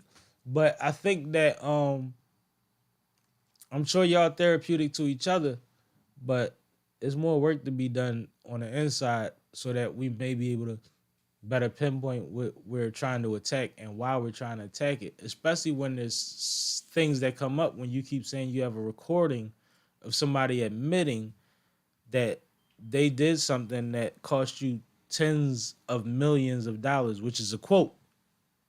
And then when Shannon says, well, you got lawyers? You say, no, Tom's going to handle all of that, but I need to be compensated. Do you not have a legal leg to stand on? And I'm not trying to fight you. I'm trying to tell you that I don't have to have as much business and entertainment knowledge as you do to know that that don't make no sense. All right. Tyler Perry has a movie studio. You ain't going to bring out a lawsuit? I think it's time to move on from Monique. All right, over for Monique. Get down on the ground. Get down on the ground. Get down on the ground. Get down on the ground. Down, get. Damn, Sammy, you done fucked up. Damn, Sammy, you done fucked up. Where are we going next? You want to do sixes?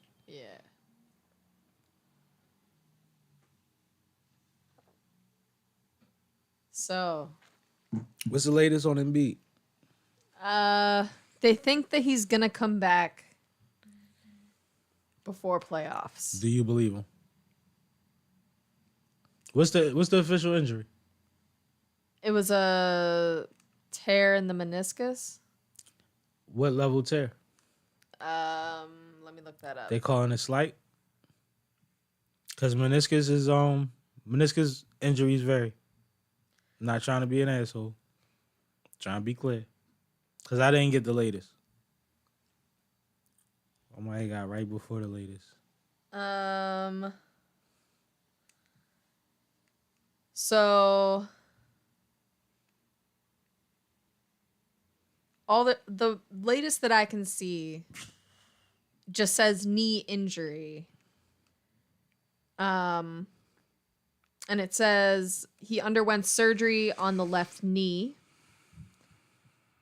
And feedback has been good since we first heard about what led to his procedure. They're being very, very vague.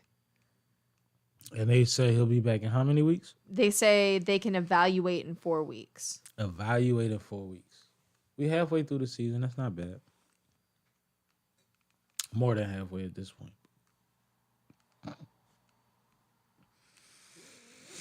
But at first I heard partial tear. Then it was unclear. So what's your thoughts? How do you think your Sixers can hold up until he comes back in possibly 6 to 8 weeks, more than likely? I think Usually all of this stuff is 6 to 8 weeks unless it's serious. I think the trade said a lot about how They felt about it? they feel about. That was perfect timing. That wasn't pre-planned?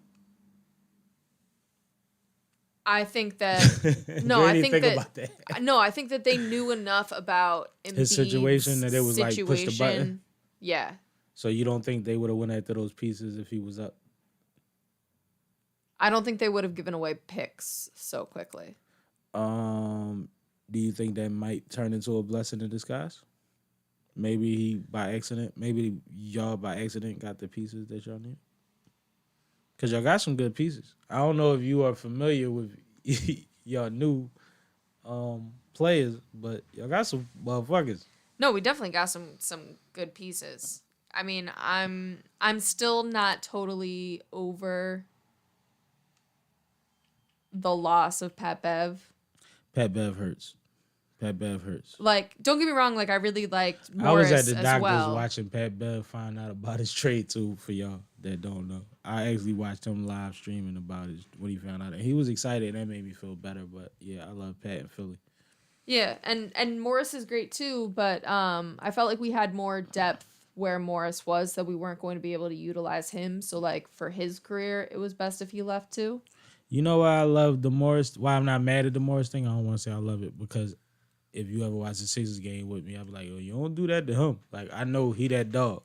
But he came here long enough to get damn near the key to the city, and I think that's dope. I think he deserved that. And the fact that he was recognized in a little bit of time that he was here, shout out to Isaiah Thomas. Shout out to everybody that was a part of that. Mike Morak, all of y'all that was down there that day that spoke. I think that at least him coming to the Sixers put the city in a position where they like, oh, let's give our homegrown, you know what I mean, some love. And at least he got that before he got traded. And if you know anything about how these things work, he might wind up back here in a year or two. Less than that. Yeah. I don't know what the situation was, but it's quite possible it's been done a lot of times, especially with the Sixers. Yeah. But still a little hurt about Pat Bev. No, Pat hurts, man. But I'm excited that he's excited, and hopefully he still has this enthusiasm in the long run. Because whether they win or not, hopefully he's excited about the fact that he got out there and maybe him and Dame Lillard become best friends, because I think they would like each other if he wasn't doing the Dame time when Dame was. But that's why we love Pat, because he went at the dog of all dogs and was like, fuck him. Yep. We love Pat. That was before the Sixers. So when he became a Sixer, it was like, oh. But he's a journeyman. He's somebody that people pick up He been overseas and all of that. And when they need something, they need that energy, and it don't have to be a power forward. They grab Pat. Yep. Beyond that, how the Sixers looking? It's tough to say because I feel like the new players are so new, and with Embiid out, they really need to play a very pivotal role very quickly, and the cohesion isn't quite there yet. Plus, Maxey was just coming back from illness, so there's just a lot going on with the Sixers in general. Like, so many people are out. Illness has been going around for like the last month straight. So 6 to 8 weeks without Embiid. What's Maxey's job with the new components and all of that? What do you expect to see out of him? Maxey needs to start getting at least 25 regularly. What's he averaging this season? He averaging around I think his 23? average is probably closer to... It might actually be 25, but let me check. Yeah, I thought he's around 25. I thought he's 24 or something, but now that you got me second guessing myself. But it's not about his average. I'm talking... No, because he had a couple 50-point games, which at this point of the season don't... Yeah, his average points is 25.7, but I'm talking... There can't be a game where he gets under 20. So he needs to be getting 30. See, you being nice. He needs to be getting 30 a night. I mean... He needs to be getting 30 a night. He needs to get 30, yeah. He can have some 25 games. I'm okay with some 25 games, but he can't be getting 20. But he's averaging 25 at the 50 night or 40-something night. So, and even though those only add a point per game at this point. But, like, yeah, he needs to be getting 30. I need Tobias to step up and take more of a leadership role.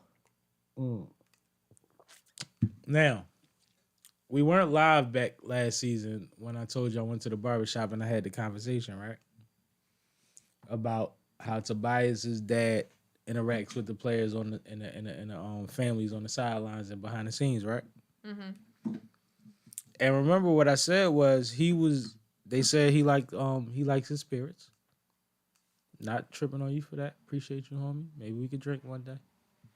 They said he got the good suits from back in the day, and he stand on the sideline and tell y'all his son is Jordan, and he not getting the look he need. This season, I think he's kind of started proving his dad argument a little bit. I don't know. I ain't no hater. He been snapping out. He's been like more consistent. Like you got to be +7 from last season, right? I would say so. Yeah. Oh, you confused? No, I just think that KK. I think that he has more potential than what we're seeing still. Did you think that last year? Last year, you thought he had more potential than what he had last year. Did you think he had more potential than what he's doing this year? Is my question. Yeah.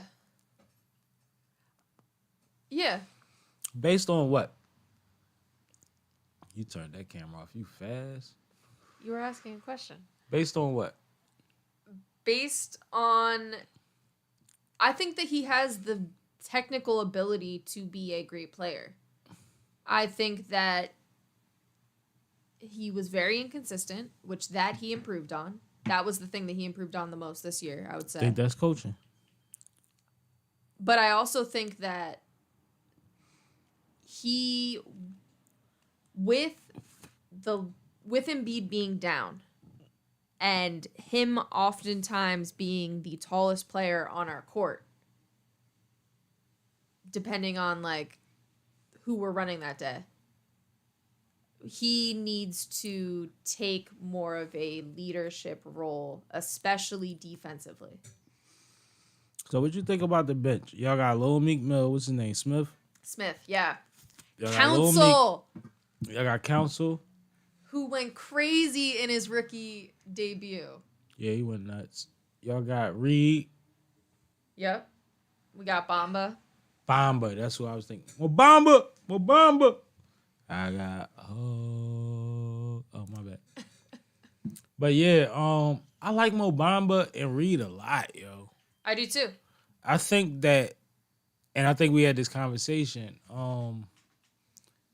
Reed is a great situational player, right? Like in his position down low, the things he does around the rim, his defense, his he got a little bit of dog in him. But Mo Bamba is a little more exciting. He a little more like ball in them. Yeah. Where like he want to step out and knock the three down, and he will. He want to shake something. You know what I mean? Like he come from that. That's why his man made a song about it. Like he was that. And I think that's one of the biggest sleepers the Sixers got. I think Reed, everybody pretty much kind of like what's my man from Miami? What's the big man, the center from Miami? When he was young, we knew he was a problem. And I think that Reed is like, yeah, he not the man, but he will be. Like, we could see streaks of like how he could be a staple or a big piece for somebody that has a star, right? Mm-hmm. But I think Mo Bamba might be one of the biggest pieces that y'all have, whether y'all find out how to use him or trade him. I think a lot of people watching in these last couple weeks have been seeing that, oh no, he can hoop. He's versatile. And he don't give a fuck. You can't give a fuck when your name is Mo Bamba, though. No, like, real shit, you gotta be a dog. No? I don't know what to say to that. You 7 feet tall, black as hell, your name Mo Bamba. You better be a dog. But no, shout out to him, because I think that the Sixers are deeper than people think they are. Oh, yeah. Absolutely. I don't think a championship's out of the question for this year. At all. Who worries you in your division?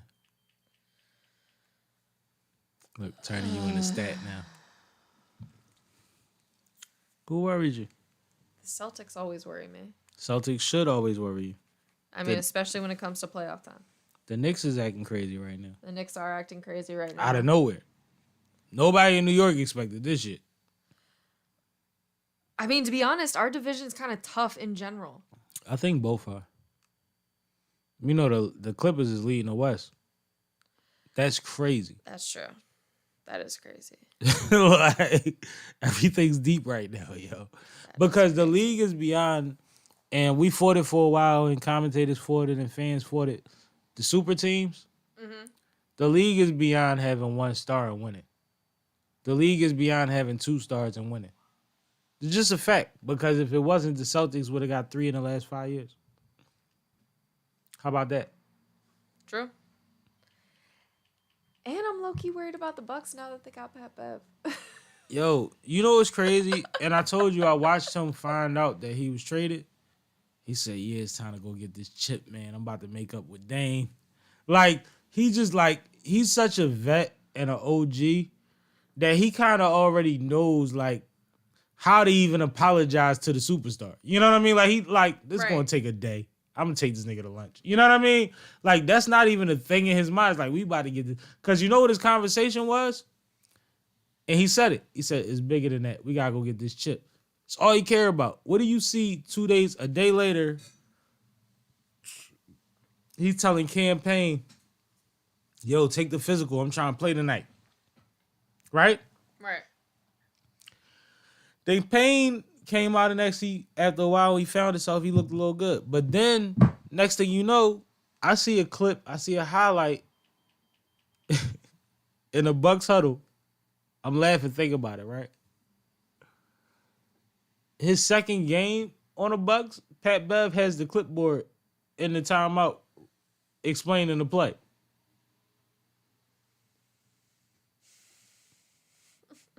Okay, he a different kind of... I'll show you it. When we get off, I'll show you it.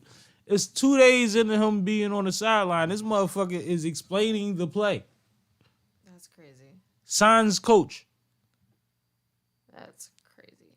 He just different, yo. So I wish him the best, man. I do want Philly to win because I love the energy when Philly wins. But I wouldn't be mad if Pat caught one. And Dame, because like you said on Back on Fig and a lot of other places, Dame is arguably one of the best players in the league, and he deserves one. He thinks he's the best in the league, is what I was saying he said. But he's arguably that. So let him get one, man. Mr. Big Shot. Well, and then, I mean, we still have But the Pacers. Lakers got it though. the Pacers could be a dark horse. Nah, the Pacers is crazy if they stay healthy. I think the Heat is always a dark horse. Oh, you went. See, you funny. Playoff Jimmy. I started talking and you went and started doing your Googles. You hilarious. I did do my Googles. My man just got hurt from Miami. What's his name? They just traded for him. What's his name? You on your joint, right? Who on the roster? Who got hurt? Who just got hurt from the Miami Heat? It's my man too. He a dog. What's his name? Guard ball. And he was just, you know, it's funny. And it's something that I wanted to talk about too, but I wanted to have more sports people here than just, you know, the two of us. People talking about the cultures of these teams. Richardson? No. Richardson? Josh Richardson No. just got hurt. No. He got hurt the other day. But he just got traded there. I'm gonna look up Miami trade because for some reason my producer ain't on it.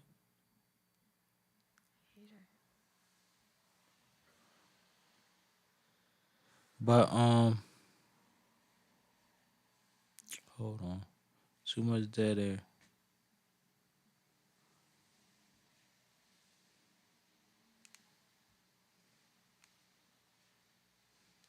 Yeah, I don't know who you're talking Terry Rozier. about. Oh. Terry Rozier. And he's one of the examples because what happened is, like, Rozier a dog. He's an animal. He got hurt the other night. They said it was a apparent knee injury.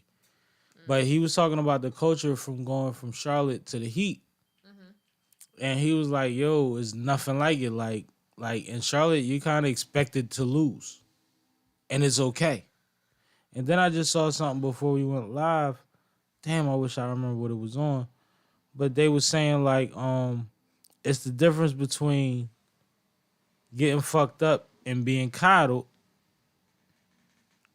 and your team saying, no, go out there and bust their ass. And, like, this is the thing. Like, since Belichick is no longer a coach right now, like, right now he ain't coaching, right? He's available.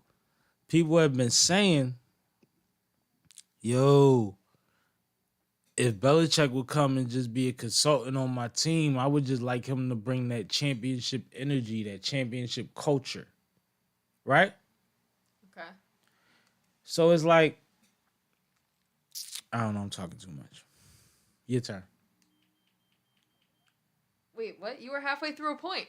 No, I'm trying to remember how I was trying to put it, but like it's one of those things where it's like nowadays motherfuckers just want that energy. Like if you want, if you're a part of an association that is okay with losing, or like similar to the Sixers, and part of the reason I don't really bang with Philly teams, let's keep it real. A lot of teams is okay with selling jerseys and selling seats. They don't care about a championship. And if they can keep a star player or two that the city buys into, that they can keep filling seats with, LaMelo Ball, whoever have you, then that's okay. They only expect to win 40 games. And he left that team and went to Miami, where we know that they have the that mob mentality over there on the Heat, where they don't go into any season to lose. You don't get to lose. So when you wind up in certain situations, you come from one situation to another situation, you wind up where it's like, damn, they used to coddle us after we lose. Now I'm on this team, and this team is like, you better go kill them motherfuckers. They cooked you. And that's the reason why certain people have certain kind of, you know how they say you build a championship, you build a winning tradition, culture, things like that. Like, no, there's a lot of organizations out here, and the Sixers are no longer in the after the trusted process shit. They don't have the ability to do that anymore. But there's a lot of teams out here that really is just like, man, we just gotta put motherfuckers on the court and asses in the seat. We know we're not getting a championship. It's okay. 1, 2, 3, Cancun.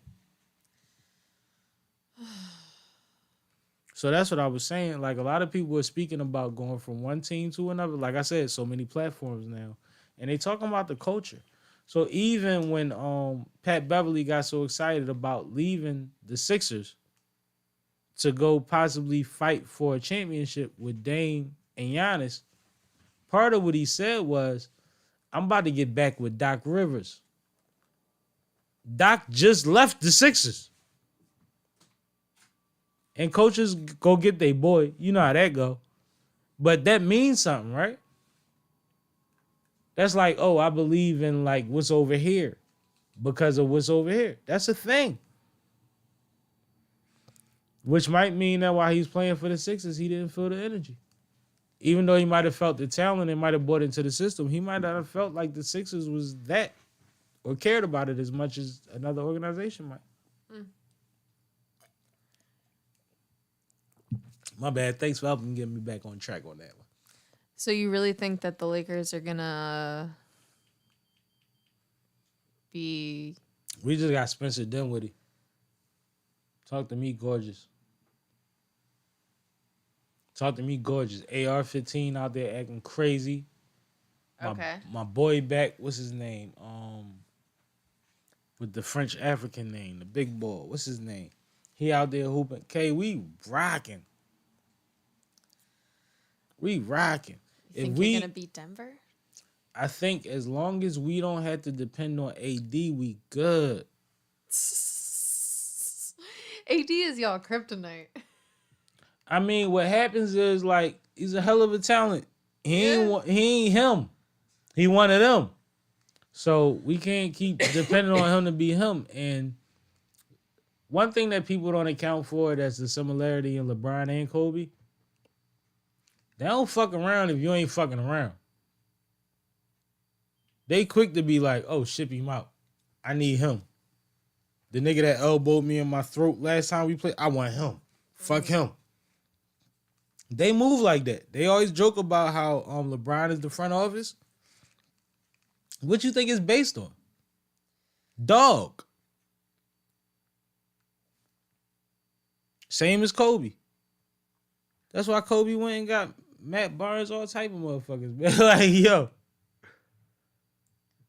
When Matt threw that ball at Kobe's face and he ain't flinch, Kobe's like, I like him. I'm going to get him. You want to win a championship? My nigga. No, that's how it go. That's how it go. So LeBron on the same shit. I don't like y'all acting like he just that passive while still trying to tag him with the GM tag. No, he making them plays, man. You crazy? Get this nigga out of here. He ain't at practice before me. We don't need him. Fuck out of here. So it's almost time to get out of here. No, it ain't. Keep talking. You want to talk about the episode we put out last week? Let's talk about it. What we dropped last week, Kay? About to take my shoes off. It's tough in this motherfucker. I got a show tomorrow. So this past week on Sipping with Sammy. No, talk about everything we dropped. My bad. Shorts, clips.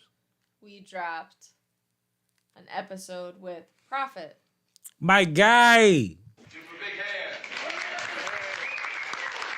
What you think about that? I thought it was a good episode. Prophet dope, ain't he? Yeah. Real I thought good. it was real good story, good energy. Yeah, definitely. Yeah, man. Didn't talk about battle rap the whole time, but definitely Could care less for real. We can talk about it. I'm gonna bring him through for specific shit. Like, yeah. talked about some things here and there. I thought it was a good episode all in all. So yeah, check that one out. It got good traction and good feedback, and it's funny because one of the first comments was like, "Yo, Prophet is a humble legend," or something to that effect. Like, people know who my boy is, man. Shout out to Prophet, man. Absolutely. We also have been dropping a bunch of shorts from the Roscoe P. Cold Chain episode. Got Roscoe, yo. We've also been dropping some clips from Pretty Boy Day's episode. Yeah, man. Shout out to them. Philly Four Horsemen, Pretty Boy Day, 1010. Everybody, man. Love y'all, man. And I think we just dropped one last week, the last one from Triple R Hip Hop. Yo, my geysers. You know what's crazy? I already be knowing people be good folks. Like, I be getting the vibes. But then once we do some form of content together, and I'm sure they got it on their end when I did they joint, you realize how many thorough people we got in common that is like good folks that really respect them in a certain light. You know what I mean? Yeah. I appreciate them 100%. Like, I got so much, like, I guess we cousins. I don't know. It's crazy. Like, we know a lot of good folks together that respect them and that was like, yo, I'm glad y'all hooked up. I thought that was dope. We've also been dropping shorts from our lives, of course. So last week we were dropping shorts from our live with Stormy P and Saf. That was a ball, yo. That was a fun live. Always Lots had of fun when the dope ladies stuff is talked in the about. building. They funnier than me. My bad. Yeah, so that was dope. And this week we Stormy have... said I'm funnier than her though, so I'm gonna take that, but I ain't running with it. We'll give it to you. This week we have a bunch of shorts dropping from last week's live, as well as I didn't plan the rest, so Okay. you're gonna find out when I do. We do have clips coming from the Prophet episode that are gonna be dropping this week. What episode is dropping this week? 246 is dropping this week. Who? I'm not sure. I'm asking for a lot. Yeah. Asking for things I haven't edited yet. No, we gotta start doing this ahead of time. It's not nothing that we discussed, but we gotta give them what they're looking forward to a little bit. Hey, word. Gang in this bitch. That's a goodie. That's a goodie. You gonna tell them who it is? That's a goodie. You tell them who it is. You could tell them. It's a lot of names. That's what I was about to say. What was the name of the clique though? Oh man. Hold on, let me find out real quick. You know what's crazy? My DMs is stupid. This is not the quickest way to find out shit. But damn. What they go by? Oh, you texting me? Oh, that ain't dumb. Put you on the spot. You put me on the spot. See? No, I see what you did there. Uh-huh. Oh. I know Brasco is one of them. Absolutely. That's the homie. And that's what was crazy because Ben knew him. Like, he been 215 UFO. There you go. 215 215 UFO. That's what it is, man. My bad.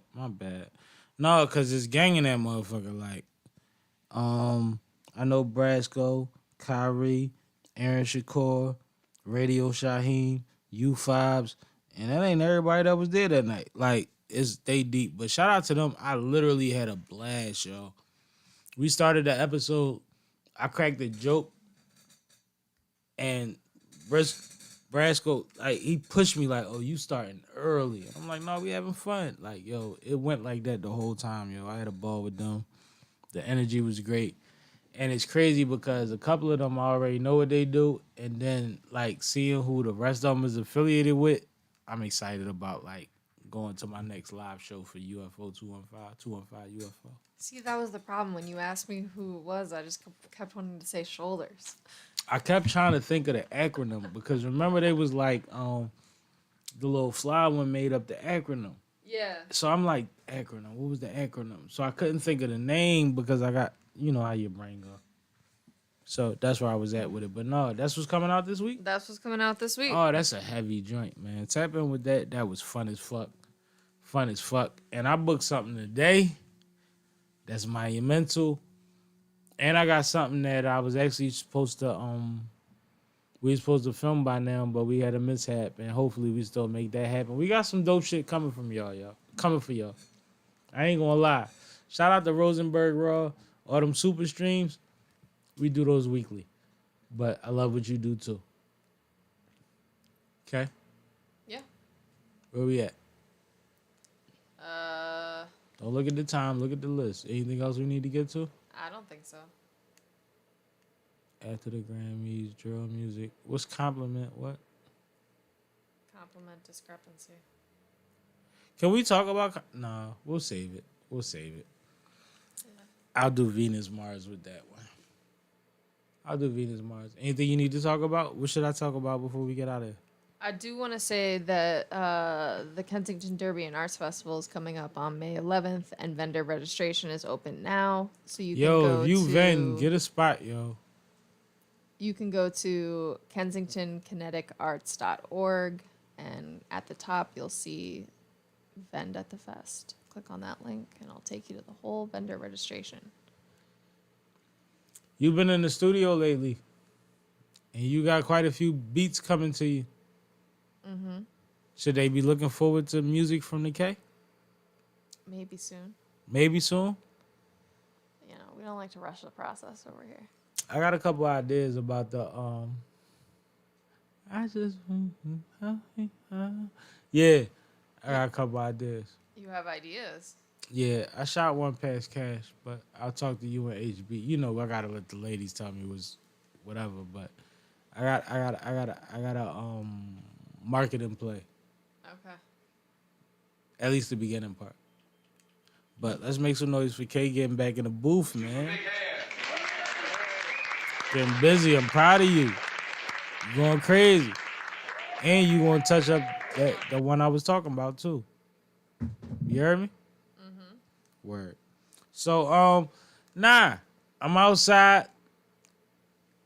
Songs with Cash, back in the booth with Ace the Chemist. One of them 6-packs might be coming sooner than you think. Due to a lot of goings-ons, we may give y'all a live 250th, or it might be the 260th. I'm still talking to venues. We just going with the flow. Like I said, not only did one of the spots we had our eye on hit by L&I, a few of them did. But we gonna work through it. I do have an idea to do for the 250th. If people wanted to be special, then I'm gonna need y'all to participate. And we might still be able to do it. But if not, we're gonna get between 260, 275. We just gotta go with the flow, man. Can't do more than we can do. And trust me, it's not us. It's not us. We are meticulous about this kind of thing because it represents our brands. But we want it to be perfect for the people, and we want to be able to have the right people in the room, and we want y'all to be able to relax, smoke, relax, drink, relax. You know what I mean? So we figuring it out. But I got y'all never throwing no flares in the air unless it's a party. So I'm going to let y'all know when it's lit. That's what it is. What you thinking, Kay? What we dealing with? I think I'm ready to get out of here. Then it's over.